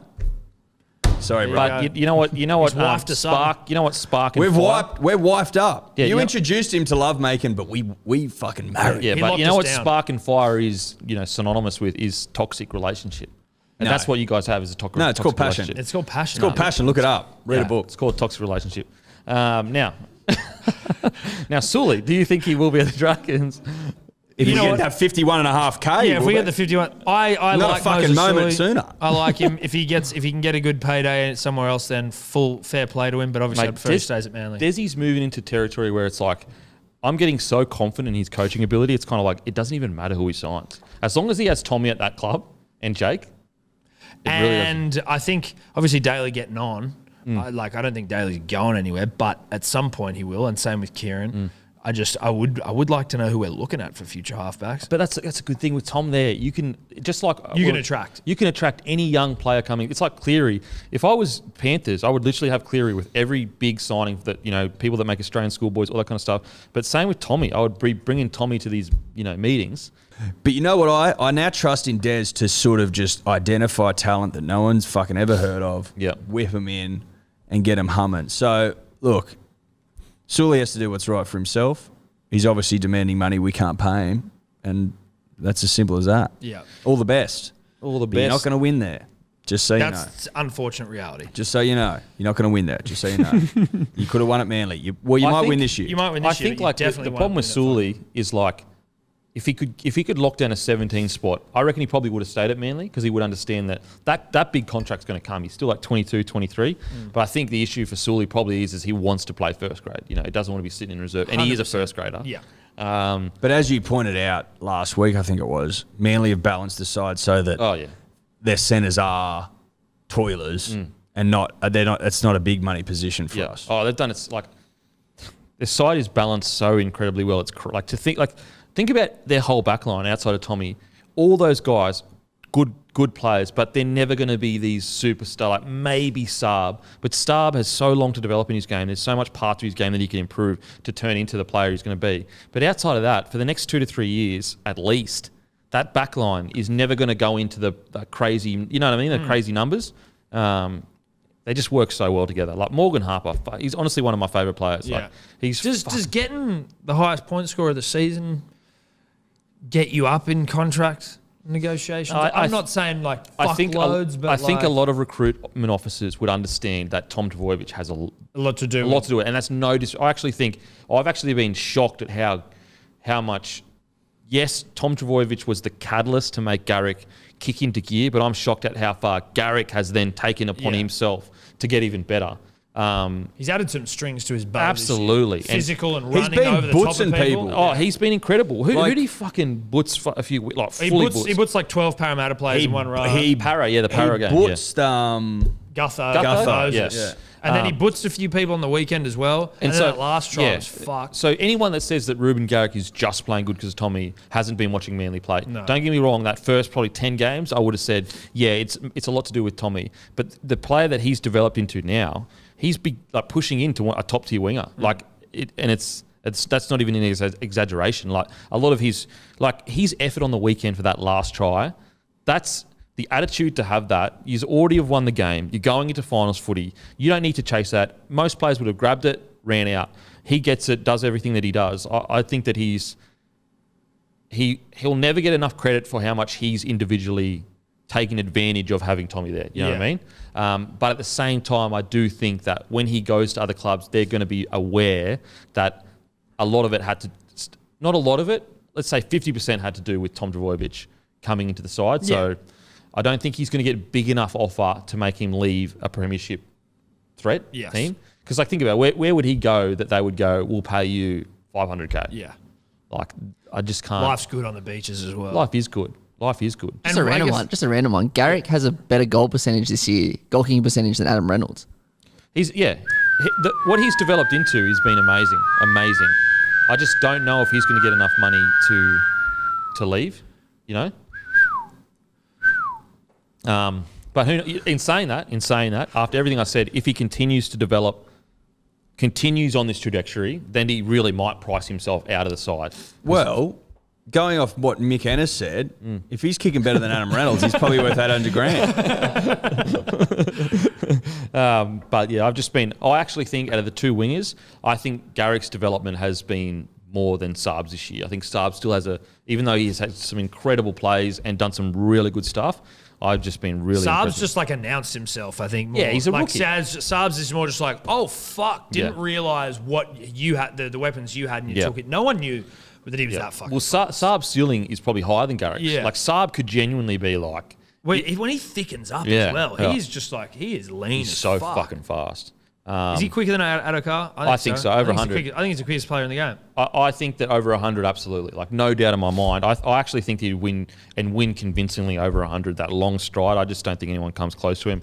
50 metres. Make it happen. When he ran down Murray Tuolangi, I think it was, is that his name? Crazy. Like, he ran down Hamiso, which was like, oh, this is beautiful. This is what we've all wanted. And you're like, oh, he's fucking doing this easy. Yeah. Mate, he wasn't even trying. But then when he gave that dude like a 20-metre head start and chased him down, I just can't tell you.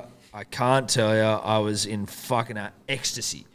But that's the good signs that Desi has brought into this Manly side. Like, he could have not chased him and no one would have noticed because he was so far behind.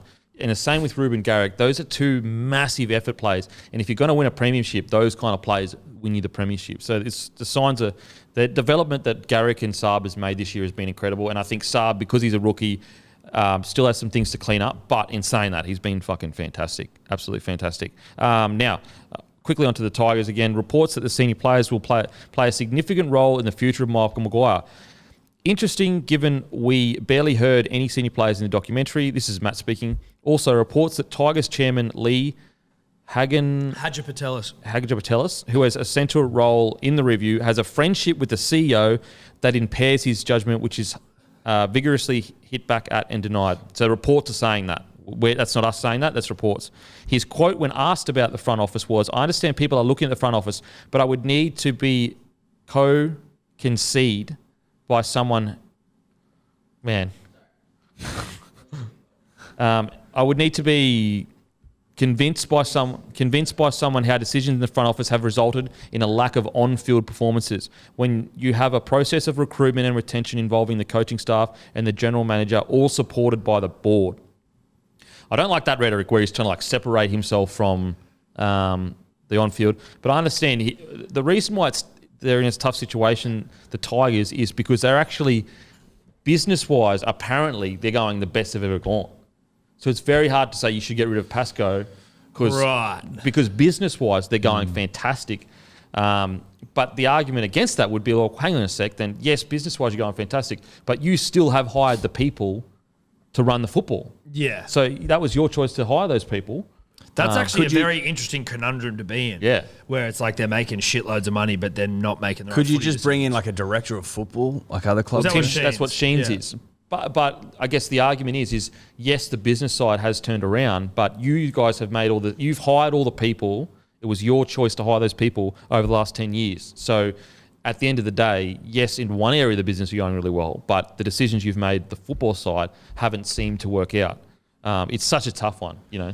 You throw the baby out with the bathwater. I don't think so. I saw this today somewhere, no idea where. Could have been a fucking DM from a dribbler, so take it with a grain of salt. But that Pascoe is heading up the review. Yeah.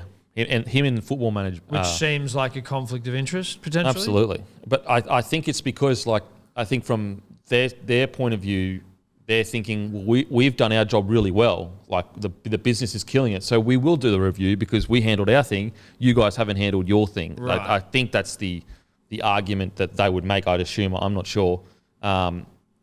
It's just a shit. It looks like it seems like there's pressure between the football department and the business side of things. For him to say that, like, look, I understand people are looking at front office, but I would need to be convinced by someone how decisions in the front office have resulted in a lack of on-field performances.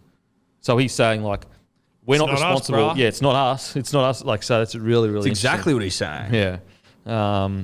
And I understand, like, it's tough, right? Because if you're in his position, you go, well, Tim Sheens has got runs on the board, and then Madge Maguire has got runs on the board. Like, well, Tim's only coming in next year, is he? That you could justify. We can only do so much. You could justify their decisions, I think. You'd be able to. Yeah. And, like, as you said, like, we've hired 2 people that have got the job done. Yes. Like, who else could have we hired? Yeah. You know? Like, we didn't make shit ass signings here, like, and get blokes that have no fucking clue and roll the dice and it didn't work. It's like, well, we went with tried and tested. Perfect example is you could argue, like, the Seabold decision by the Broncos, that 100% lies on the board and the CEO. That was a punt. Because it was a punt. He only had 1 season, and you got rid of the best coach of all time. whereas the Tigers, you're exactly right. Like, what else? Like, who else could they hire? Like, these guys on paper were the right people to do the job. Yeah. So yeah, it's a tough one. It's a fucking very, very tough one. Fuck. But it seems like the writing's. It seems like Paul Green's got the gig. Like, could you imagine if Paul Green, it comes out and he doesn't get the gig? You'd be like, why would you quit your Origin job? Could he? Well, maybe he's saying that I couldn't give a commitment in 2020. I could give a commitment in 2021 that I wouldn't look elsewhere. Yeah. But now maybe he's just hedging his. Just rolling the dice? Just going, fuck it. He's like, I'm running an eye over the comp. There was going to be a couple of jobs up for, availability in the next year. And I want to be fuck it footy. Up for it. That's fucking footy with your life. Do you know what I mean? But it is. It is. Yeah, I know what you mean, though, where you go, like, I can't commit to it because if a job comes up, I'm bouncing. Yeah. And they want that commitment. I don't know if they could, like, legally hold him to that. Because, you don't want to bounce in February if something comes up. No, fuck. But what's coming up? That's the only job that I can see is the Tigers. But if, a team starts the season fucking 10-0. Yeah, shit's the bed. Like, if the Dogs go fucking horribly with all these new players, so I think Gus fucked off. The NRL loves chopping and changing coaches. Yeah. They fucking live for it. The merry-go-round. That should be a ride at, like, a fucking rugby league theme park. The coaching merry-go-round. Well, if there was a rugby league theme park, that would have to be right with just all these different coaches that are just sacked. Or, like, you sit in your chair and you just get fucking dunked in water for no reason. Yeah. Well, not no reason, but sometimes no reason. Fuck. Imagine being Anthony Griffin going, fuck, because he played a big part in, like, the development of a lot of those kids too. Penrith? Yeah, Penrith. And they were coming 4th. Yeah, getting sacked at 4th is probably the toughest I've ever seen. Yeah. So Paul Green's going, mate, blokes have been sacked at 4th before. The top 4. And not just top 4, like, after round 5. It's like they were fucking just about to get to finals. Yeah. And maybe Paul Green's like, I'm going to put myself on the market if something comes up, but also don't really feel like getting fucking pumped again. Yeah. Yeah. It's not good for I don't know if I thought that. For Brand Paul. No, when I'm losing by 50-0, 60-0 every week. I don't know about that, but I think I don't. When's that spirit like? I think you just made that second part up, but the he first part I agree with. Doesn't believe in the state. Now on to you guys are definitely doing this stream. Yeah, live stream this Friday. Yeah. So you want to do it on mine or yours? Either one doesn't matter. Whatever. So we'll do. We'll be doing Beers and Footy or Hello Sport Live or whatever it is on Friday. Let's do it on yours. Got more audience. Yeah. All right. What are we doing? Or we'll do it on ours if you don't want to. How about that? Yeah. You make the call.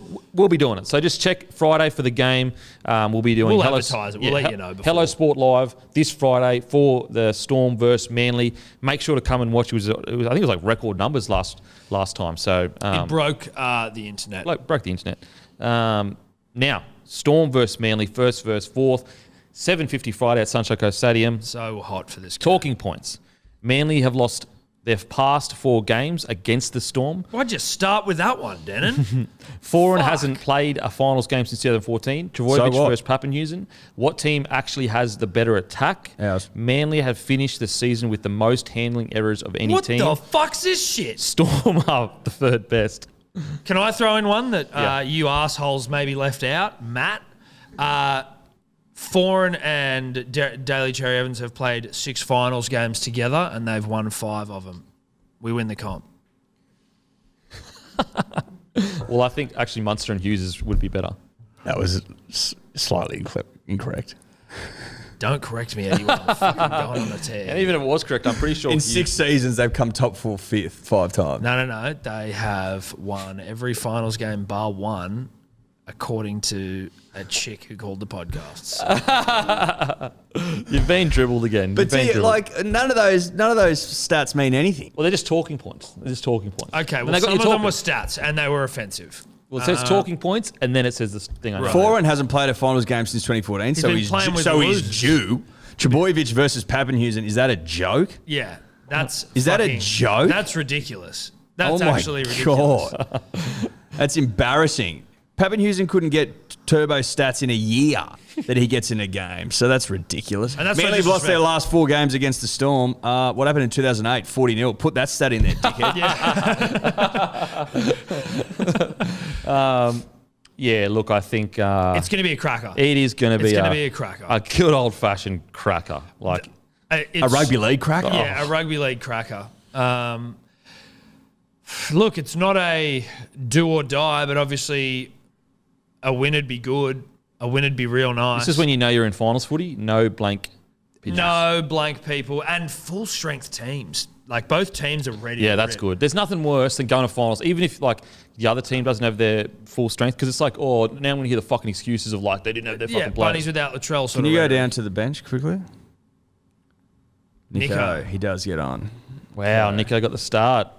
That's going to be interesting because I think that with Nico on that side, the knock is that size-wise they can struggle a little bit through the middle there, and obviously Manly's forward pack does have some big boppers. Yeah, would you have been moving on for Manly? Aloiai returns and simply drops. So Aloiai was out last week, and I thought he'd been dropped. Aloiai is good. I know, that's what I mean. I was like, holy shit, why has he been dropped?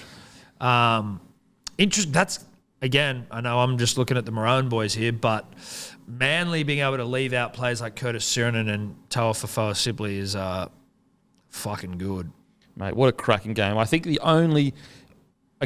big differences that I would see here between the two sides is, you know, obviously Tommy is Tommy, but Ryan Papenhuisen is good enough. You know, it's not like there's this fucking gigantic gap where it's insurmountable. And he ripped back into form last week. Yeah. But outside of that, like, I think they're pretty evenly matched, really. Like, you know, I think Hughes, like DC's form's been really good. Hughes' form's been really good. Munster probably, you know, a little bit better than Foran, but Foran is still Kieran Foran.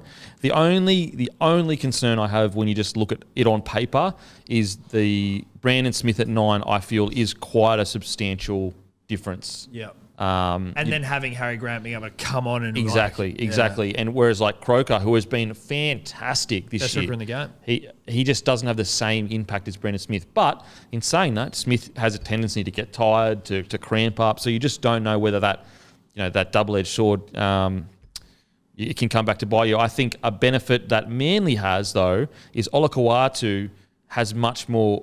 I think that the Manly's back row has much more ability to create points and score tries and break tackles, you know, Olakau'atu and Schuster, whereas Felice Kaufusi and Kenny Bromwich are way more, I guess, steady and sturdy. So it just depends on who rocks up. If the Manly back row come out and everything lands for them, it could be like, wow, look at this. But if it doesn't, then you could see the Kaufusi and Bromwich squeezing them out of the game. I think Finucane versus Trbojevic is basically like for like. But yeah, fuck it. Across the board, it's a pretty evenly matched. Yeah, looking at it, you would say the difference between Smith and Croker, the difference between Papanews and Tom Trbojevic, you know what I mean? Like it kind of evens itself out. Yep. I'm happy to go along with that. It's I think the real difference with bench is the Harry Grant factor and the Dylan Walker factor. Dylan Walker has been really good. He adds something every time he Absolutely, comes on. but Grant has been fucking unbelievable when he's come on. And Nico Hines is like just like an ace in the deck as well. He is, but that could also be a joker in the deck. That's what I mean. It could also work against them, right? 100%. Like in terms of their rotation, and we've just got big, thick motherfuckers. You've got Taniela Paseka coming on instead, and Kepi's a big boy. And is that sort of for Manly? And again, dead shit, don't know what I'm talking about. But like for Manly to play well, we kind of need our forwards to rip and tear to get Tommy, to allow Tommy to flourish out wide. Like if we don't dominate in the middle, and maybe this is true for just rugby league in general, but like if you're not dominant in the middle, it's hard to get any ascendancy. Oh, absolutely. I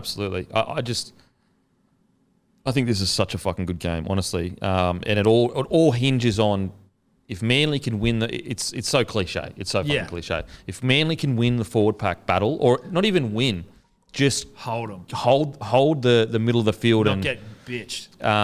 Then Trbojevic, can shine and do something special. Who does Nico go on for? How do you think they'll rotate that? Fuck, I just maybe Papanews at the back. There was some chat during the week of, is it Isaac Lumi? See, what's interesting with the Lumi, he being dropped and then Smith going to wing, Hines in the centre. That could be a possibility. The concern though is like centres, like they're very important to have like a big strong body in the centres. When they get hit in the short lines, their contact always. If you're a passive defender in the centres, they can just make meters on you all set, And Nico Hines, although a good defender, he's nowhere near the same body as Olam and Smith. Whereas like Brad Parker and Harper, like they are good, strong, physical centres. I guess one difference as well is I'd say Isaac Lumi, although a good player, has a few errors in him, whereas Garrick and Saab has a few errors in him, but he's getting better. I would say that Manly's wingers are probably better. Concern as well for Storm is Jennings has been out for a while, so we don't know match fitness wise. But it's a ripper of a match. Holy fuck. Kieran Foran has been improving every single week, like really improving every week. Looks like he's got another prem in him. Could you imagine that if he wins another prem? It'd be crazy. It would be fucking. It'd be one of the great redemption stories. 10 years later. He was done. Yeah. Foran was done 3 years ago. Yeah. And he has battled and come back, played a full year of footy in a powerhouse side. It's incredible. What a journey that would be. Yeah. Like mapping out when he left the peninsula to coming, coming back. Full circle of life. It'd be the longest premiership, like time between premierships for a halves pairing with DCA and Foran if they did it. But like, think 3 or 4 years ago, if someone said to you, Foran's going to come home and in his first year he's going to be back with the boys, DCE, and win a prem. I'd start crying and I'd say I believe. But yeah, the real... It's poetic. I think the ace in the deck for the Storm is Harry Grant. He is a fucking rugby league handful. Big, thick boy. Constantly impacting games. This is going to be a ripper. An absolute fucking ripper. I can't help but feel like the ace in the deck is Tom Trbojevic. Yeah, I'd say that's probably a bit more of the ace. The best player in the world. Like the best player in the world, the greatest season of all time, future immortal, all that sort of stuff. Yeah. It's going to be interesting. Don't you reckon? No, I'd say that's a bit more of an ace rather than, listen, no disrespect to a guy coming off the bench, but yeah. Can't even make the starting three side. tackles, fucking 3 tries. Well, we're going to get you on for 15 minutes 20 tackle breaks, 15 line breaks. What are you going? What's the score? Manly 13 plus. Manly 13 plus. We'll, you know what, actually, we'll record it and then we'll come back next week and we'll see what we got wrong or right. So, score and man of the match. Manly 13 plus. Man of the match will be... Maybe give us like a score. Okay, an actual score. Manly 24 and the Storm 8. Man of the match? Tommy. I'll go 28-12. Manly. Yeah. Man of the match, I'll go Cherry Evans. Just to toss it up. I'm going to go Melbourne. I'm going to go Melbourne. Fuck you, Denan. Boring. Melbourne 24, Manly 18. And I'm going to go man of the match, Jerome Hughes. Interesting. Okay. So next week we'll come back around and we'll... and I'll be right. And you'll all pat me on the back. Now, Well on done, to mate. the Roosters versus the Titans. Talk about, did you watch the Titans last week, Jaden Campbell? Yes, Yeah. I did. He's a throbber. Yeah. He is an fuck yeah. absolute throbber on the rise. An emergent throbber is what we call that. Mate. I'm a big fan. Yeah. Oh, absolutely. Big fan. And like just to think that he's a chip off the old block. The old boy was so good and he's coming through. He moves like him to a degree. He's a smaller, nippy guy. You know, there's already people saying, he needs to put on size. Yeah. Preston Campbell had to deal with all that shit. Same shit. Oh, it's fucking incredible. Just a random one. Josh Morris, who's playing this week against Campbell, debuted against Preston. He's what, sorry? Josh Morris debuted against Preston, and he's playing No James. way. That's that. Wild. That's wild. Fucking crazy. That is wild. Okay, round Roosters versus Titans, 5th versus 8, 5:40 in Townsville. Round 14, Roosters defeated Titans 35-34. Wow, that's interesting. That's really interesting.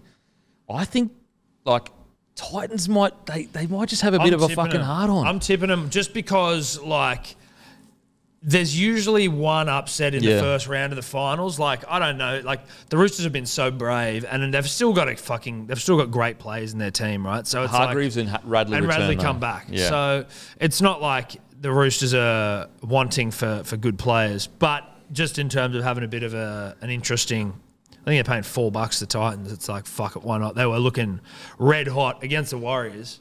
They've won 9 of their 10 games against the Titans. Roosters have managed Sam Walker's load. Have they managed Sam Walker's load well into the finals? And also, only 2 forwards have scored more tries than 17 in a year. The great Steve Menzies, 95-98, and Frank Burge, 1915, 1916, 1918. Fafita currently has 17. Wow. There you go. He's he still cops shit. I mean, tries aren't the only mark of a good season, but like that's a record for Titans as well. So it's the most tries scored by a Titan in a season. bullshit. Really? The last it was 16. It was 2 outside backs. Fascinating. So I think Frank Burge an immortal as well. Do your own research into that, and Steve Menzies should be. So you're in good company. Look, probably will be. You know, Highest in the try fullness scoring of time. forward. In the Highest fullness try of time. scorer scoring forward of all time. The Titans have got an upset in them, but they haven't produced enough this season for me to comfortably pointy end of the season, the big game. You know, like a big game under the pump. Like I just can't see them fucking delivering when they haven't been able to deliver in like random games Look at against this. shit sides. Look at this They lost 14 games this season and won 10. Yeah. And they're coming up against a battle-hardened Roosters side who like have finals experience, although there's some youth in there. Under Trent Robinson, and they've got, you know, Warrior Hargraves and Victor back. Like, I just can't see them losing this. No way in the world. Look at their back row: Angus Crichton, Satilli, and Victor Radley. That's All like motherfuckers. motherfuckers. Yeah. You got Hargreaves just ready to fuck someone. He's still angry from a couple of weeks ago. Fuming. I think they get pumped. You reckon? Yeah. Like they come out and the moment gets to them and the Roosters just put that pressure Just on. pump them. Looking at the side the Roosters have, Yep. and I have tipped the Titans, it's hard to agree with myself.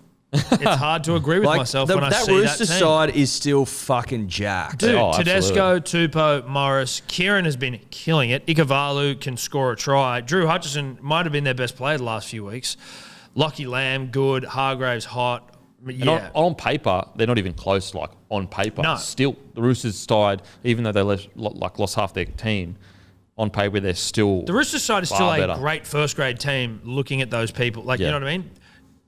They don't look decimated. I think that at the end of the day, the Titans were lucky to make the 8. And that's just facts. They were lucky to make the 8. They've had glimmers here and there, but by and large, they haven't been able to put it together enough. But you just don't know because last time they played the Roosters, they fucking kicked out to a massive lead. Roosters ran them down and it was a field goal. Finals games are different. Yeah. Oh, no, completely different. I understand, but I'm just saying that like they have shown halves of footy They can do this sort do of thing. this Yeah, sort of 100%. But this is like a situation where it's not Roosters in round 14.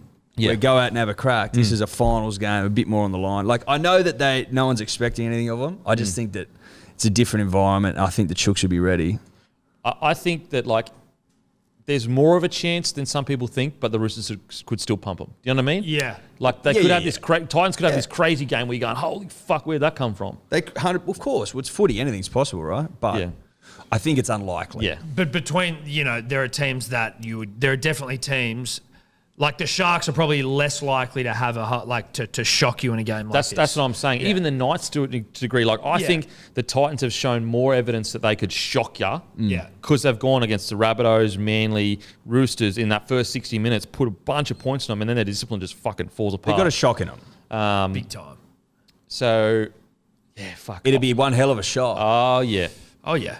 It'd be good for the finals. It'd be good for the local economy down the Gold Coast, that's for sure. Oh, baby. yeah. Actually, we totally forgot this bit. Well, actually, we'll give our predictions and then we'll get to the next bit. So what do you got? Because I said at the start, I'm sticking with it. I'm going to say Titans upset, $4. What's the score? They're going to win 22-16. 22-16, man of the match? Going to be Tyron Peachy. I'm going to say 36-12 Roosters. Tedesco, man of the match. I'm going to go 36-24 Roosters to win. And you said Teddy man of the match, didn't you? Okay. I'll go Radley man of the match. If you really loved Crichton, you would have gone him. That was a test. You found. You said he got beat. He's going to get beaten. Not him personally. Just confirming Frank Burge is an immortal and in the team of the century. You're welcome, punters and dribblers. So come here for. Just quickly, we wanted to do a segment redoing the NRL ladder. We'll just do the top 4 of the best Mad Monday team. Which Mad Monday team do you think is going to really get weird, get crazy, and rip and tear during Mad Monday? Because thank God we've gotten through. It seems like there is no drama through Mad Monday. So the top 4 teams to be Mad Monday. Like who would rip and tear the most, you think, on Mad Monday? Well, the Dragons have already got form. Dragons have got form, but they've lost some rippers and some tearers. So, actually, no, you're right. Corey and that are all still there. No, they're still there. So they're still part of it. Corny will come down as well after the Vorney season's still over. comes down. Okay, so I think we put the Dragons in. I think the Dogs. I think Dogs number 1. Dogs have to be number 1. The Sheriff's there. The Sheriff's still there. Narfs doesn't mind a band. And they've come fresh off a win. Exactly. A famous win. So they'll They're be gonna be fucking celebrating. ripping and tearing. And also, Barrett, almost the same age as all of them, certainly better looking. So, he might even. He looks get younger in than amongst some of it. them. Yeah. Lewis, not sacked yet, technically. He could be in there, bloody, pinching people's wallets. Well, he's got a bit of spare cash. Exactly. Judo sweeping people. Dogs are in there for sure. Dogs, Dragons. I think, so I'm going to go Dogs number 2, Dragons number 3, but number 1 for me because, sometimes the deepest, the weirdest Mad Mondays can come when you have a lot of issues. And I think the Tigers, because they're so sad that they'll go over the line. Well, they're probably most prone to a scandal, right? Because they get pissed, they get emotional, they probably all start fight each other, punching kiss each on. other. Yeah. It's going to be a Mad Monday to remember, I think. It'll be manic. Yeah, it will be. In a good way, though. Also, I'm supportive of a Manic Monday. Yeah. Just to top the season off. So we got Dogs, Dragons, Tigers. Broncos won't be that good. No They won't get offense. loose. They don't. They've got I know Turpin loves to rip and tear. There's a few boys in there, but I don't think they're the top. They don't seem like a ripping and tear. The only reason I'll say the Sharks is because of how fucking heartbroken they'll be after being close to the top 8. And Toby Rudolph looks like he loves Toby a Rudolph, fucking beer. that hair, he can rip and tear. Well, he said as much. Yeah, he literally did. Yeah. He loves the time. And it was like they were in the finals until the Titans stole it from them. So I think they might have something in them. I can't think of it. And Cronulla too, well, that's it as well, right? Cronulla. The Raiders boys, I think Ricky might just have crawling out from under the thumb, or does Ricky just fucking go out the back? I think they're fucking tired, Raiders boys. They look tired. Get me out of here. Just want to relax. Probably don't even want to hang out with each other anymore. It's like, just give me fucking. Whereas I think this Cronulla, there's a bit of Cronulla about him. Yeah. So they've already got that natural tendency to fucking get loose. You got Toby Rudolph leading the fucking boys into the future. So I'm going to go Tigers number 1, weird and wacky. Then I'm going to go Bulldogs number 2 because you got the Sheriff in town. Yeah. Shit can go fucking, as we know. All bets are off when the Sheriff's in town. Then number 3, Dragons obviously love a barbecue, sausage barbecue or other kind of barbecues. Microwave dinners. Microwave dinners. And then number 4, Sharks. I'm So happy that's with our that. top four. Is that our top four? I think that's our top four. Let us know in the comments section your top 4 Mad Monday teams that would rip and tear the most for Mad Monday. I wish we had got that to the start. Sorry for missing that. No, I know. Hey, don't get defensive, Matty. Hey! Don't get defensive, mate. Oh! Work conflict. I was saying, I wish I got to start. Do you guys have an HR? Yeah, do you have an HR? Do you want us to fucking step in? I don't know. You seem to be upset. You're all right, mate. I was saying I wish I had it done at the start, mate. Is there anything? Are you guilty? Is there something that you want to tell me? Oh, fuck, Eddie. What do we do? Yeah. Because you're acting like a guilty man. Oh, no, I was turn your head, just Don't preparing. look. You would just get defensive? Don't Yeah, I look. was just getting defensive. I'm sorry. Projecting. Okay. Mum and Dad are fighting. Mum and Dad are fighting. Now, on to Panthers v. the Rabbitohs, 7:50 in Townsville. I actually think that the Panthers are going to go with a big fat boner into this and get a big win. Yeah. I have predicted as much, dear Denan. I predict a rugby league shellacking. I just think that the Rabbitohs, without Latrell Mitchell, are a different side. And I think the Panthers have been flying under the radar in a big fucking way. Yep. They've timed the fuck out of it this year. They've got rid of their streak. They're cruising in. Although fucking Nathan Cleary's still got one of the great streaks going on. He hasn't lost since the grand final Yeah, I think in all competitions. I think you're right. Like they're kind of like they're not at the same level as they were at the start of the year, but they're pushing to it. Everyone's looking at Melbourne and Manly, really. Yeah. And they're like, okay, sweet, we'll just fucking cruise. Because they lost those games during the year, the streak chat was over.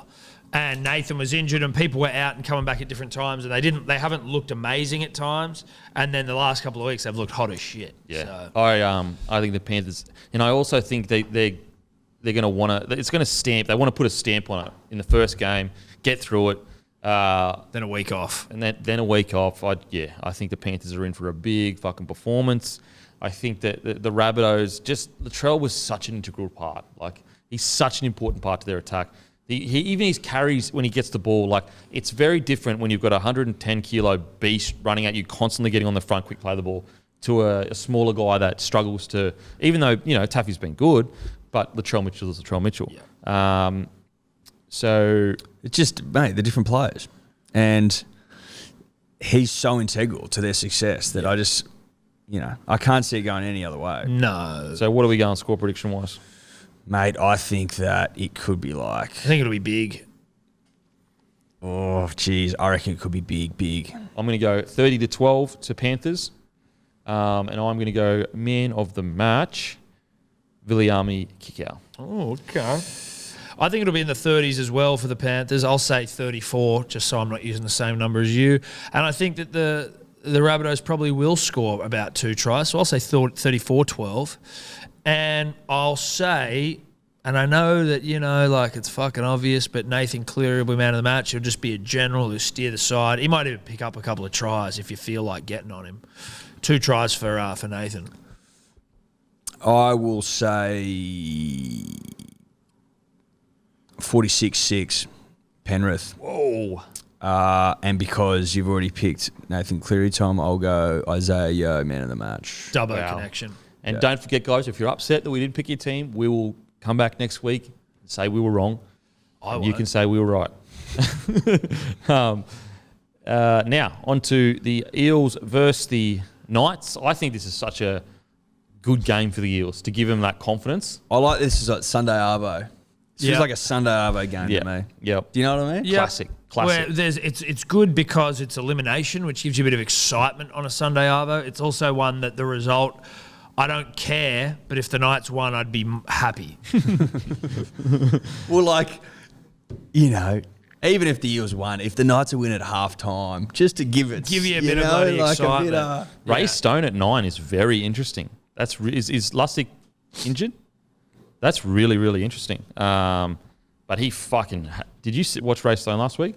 He was putting on some hits. Yeah, he was going hard. I think this is such a good setup for the Eels to, because they are like front runners. If they get a big win this week, they could turn out next week and do something special out of nowhere because they have beaten the... Lussick out with a calf strain. Okay. You know what we missed last week, and I blame myself for this because I pride myself on, rugby league names, as I think we all should as a rugby league show, that there were two Hayes in one side, in Hayes Dunster and the now dropped Hayes Perini or something from the Warriors. He was playing fullback, I think. Oh, yeah, yep. He's playing fullback, or is he playing? I think He was playing fullback because he had the Warriors jersey on, remember? And I mean, that's got to be the first time. That's a rugby league record. There's no way there's been two Hayes in a side ever.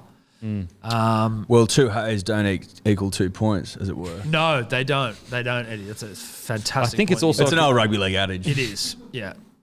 2 Hayes don't make 2 points. 2 points. I think the fact that Clifford still looks like a dead body does concern me. In this Well, photo. I think it's of tremendous concern for the Novocastrians. I mean, when your 6 is fucking being rolled out of the morgue, it's not.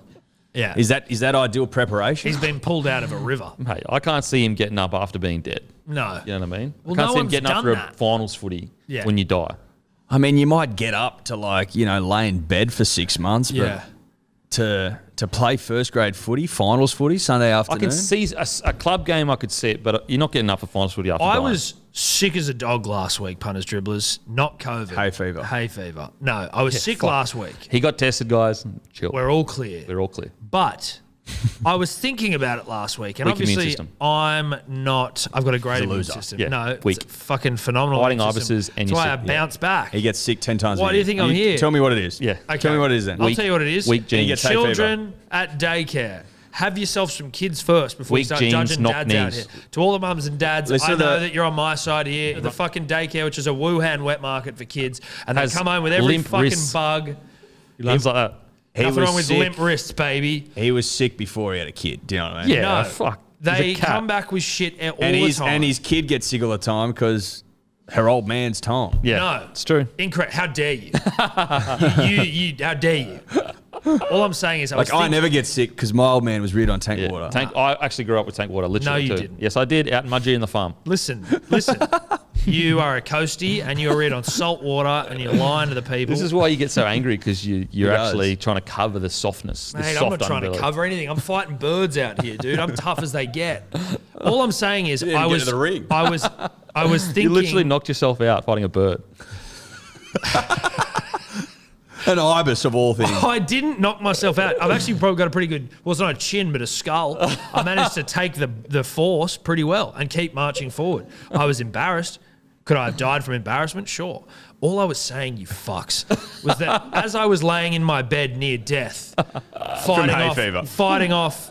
Calling hay fever near death is why I you're a didn't cat. have hay fever. That was what we thought it was. And then it turned out to be a vicious illness. Called Every year it's the Zyrtec. same. It's like, the fucking hay fever's starting early this year. I'm What's like, his "Righto, mate." Zyrtec, sir? Nah, I've still got hay fever. Telfast? What's that? Shout out to Zyrtec, actually, if you want a brand ambassador. I'm happy to take calls.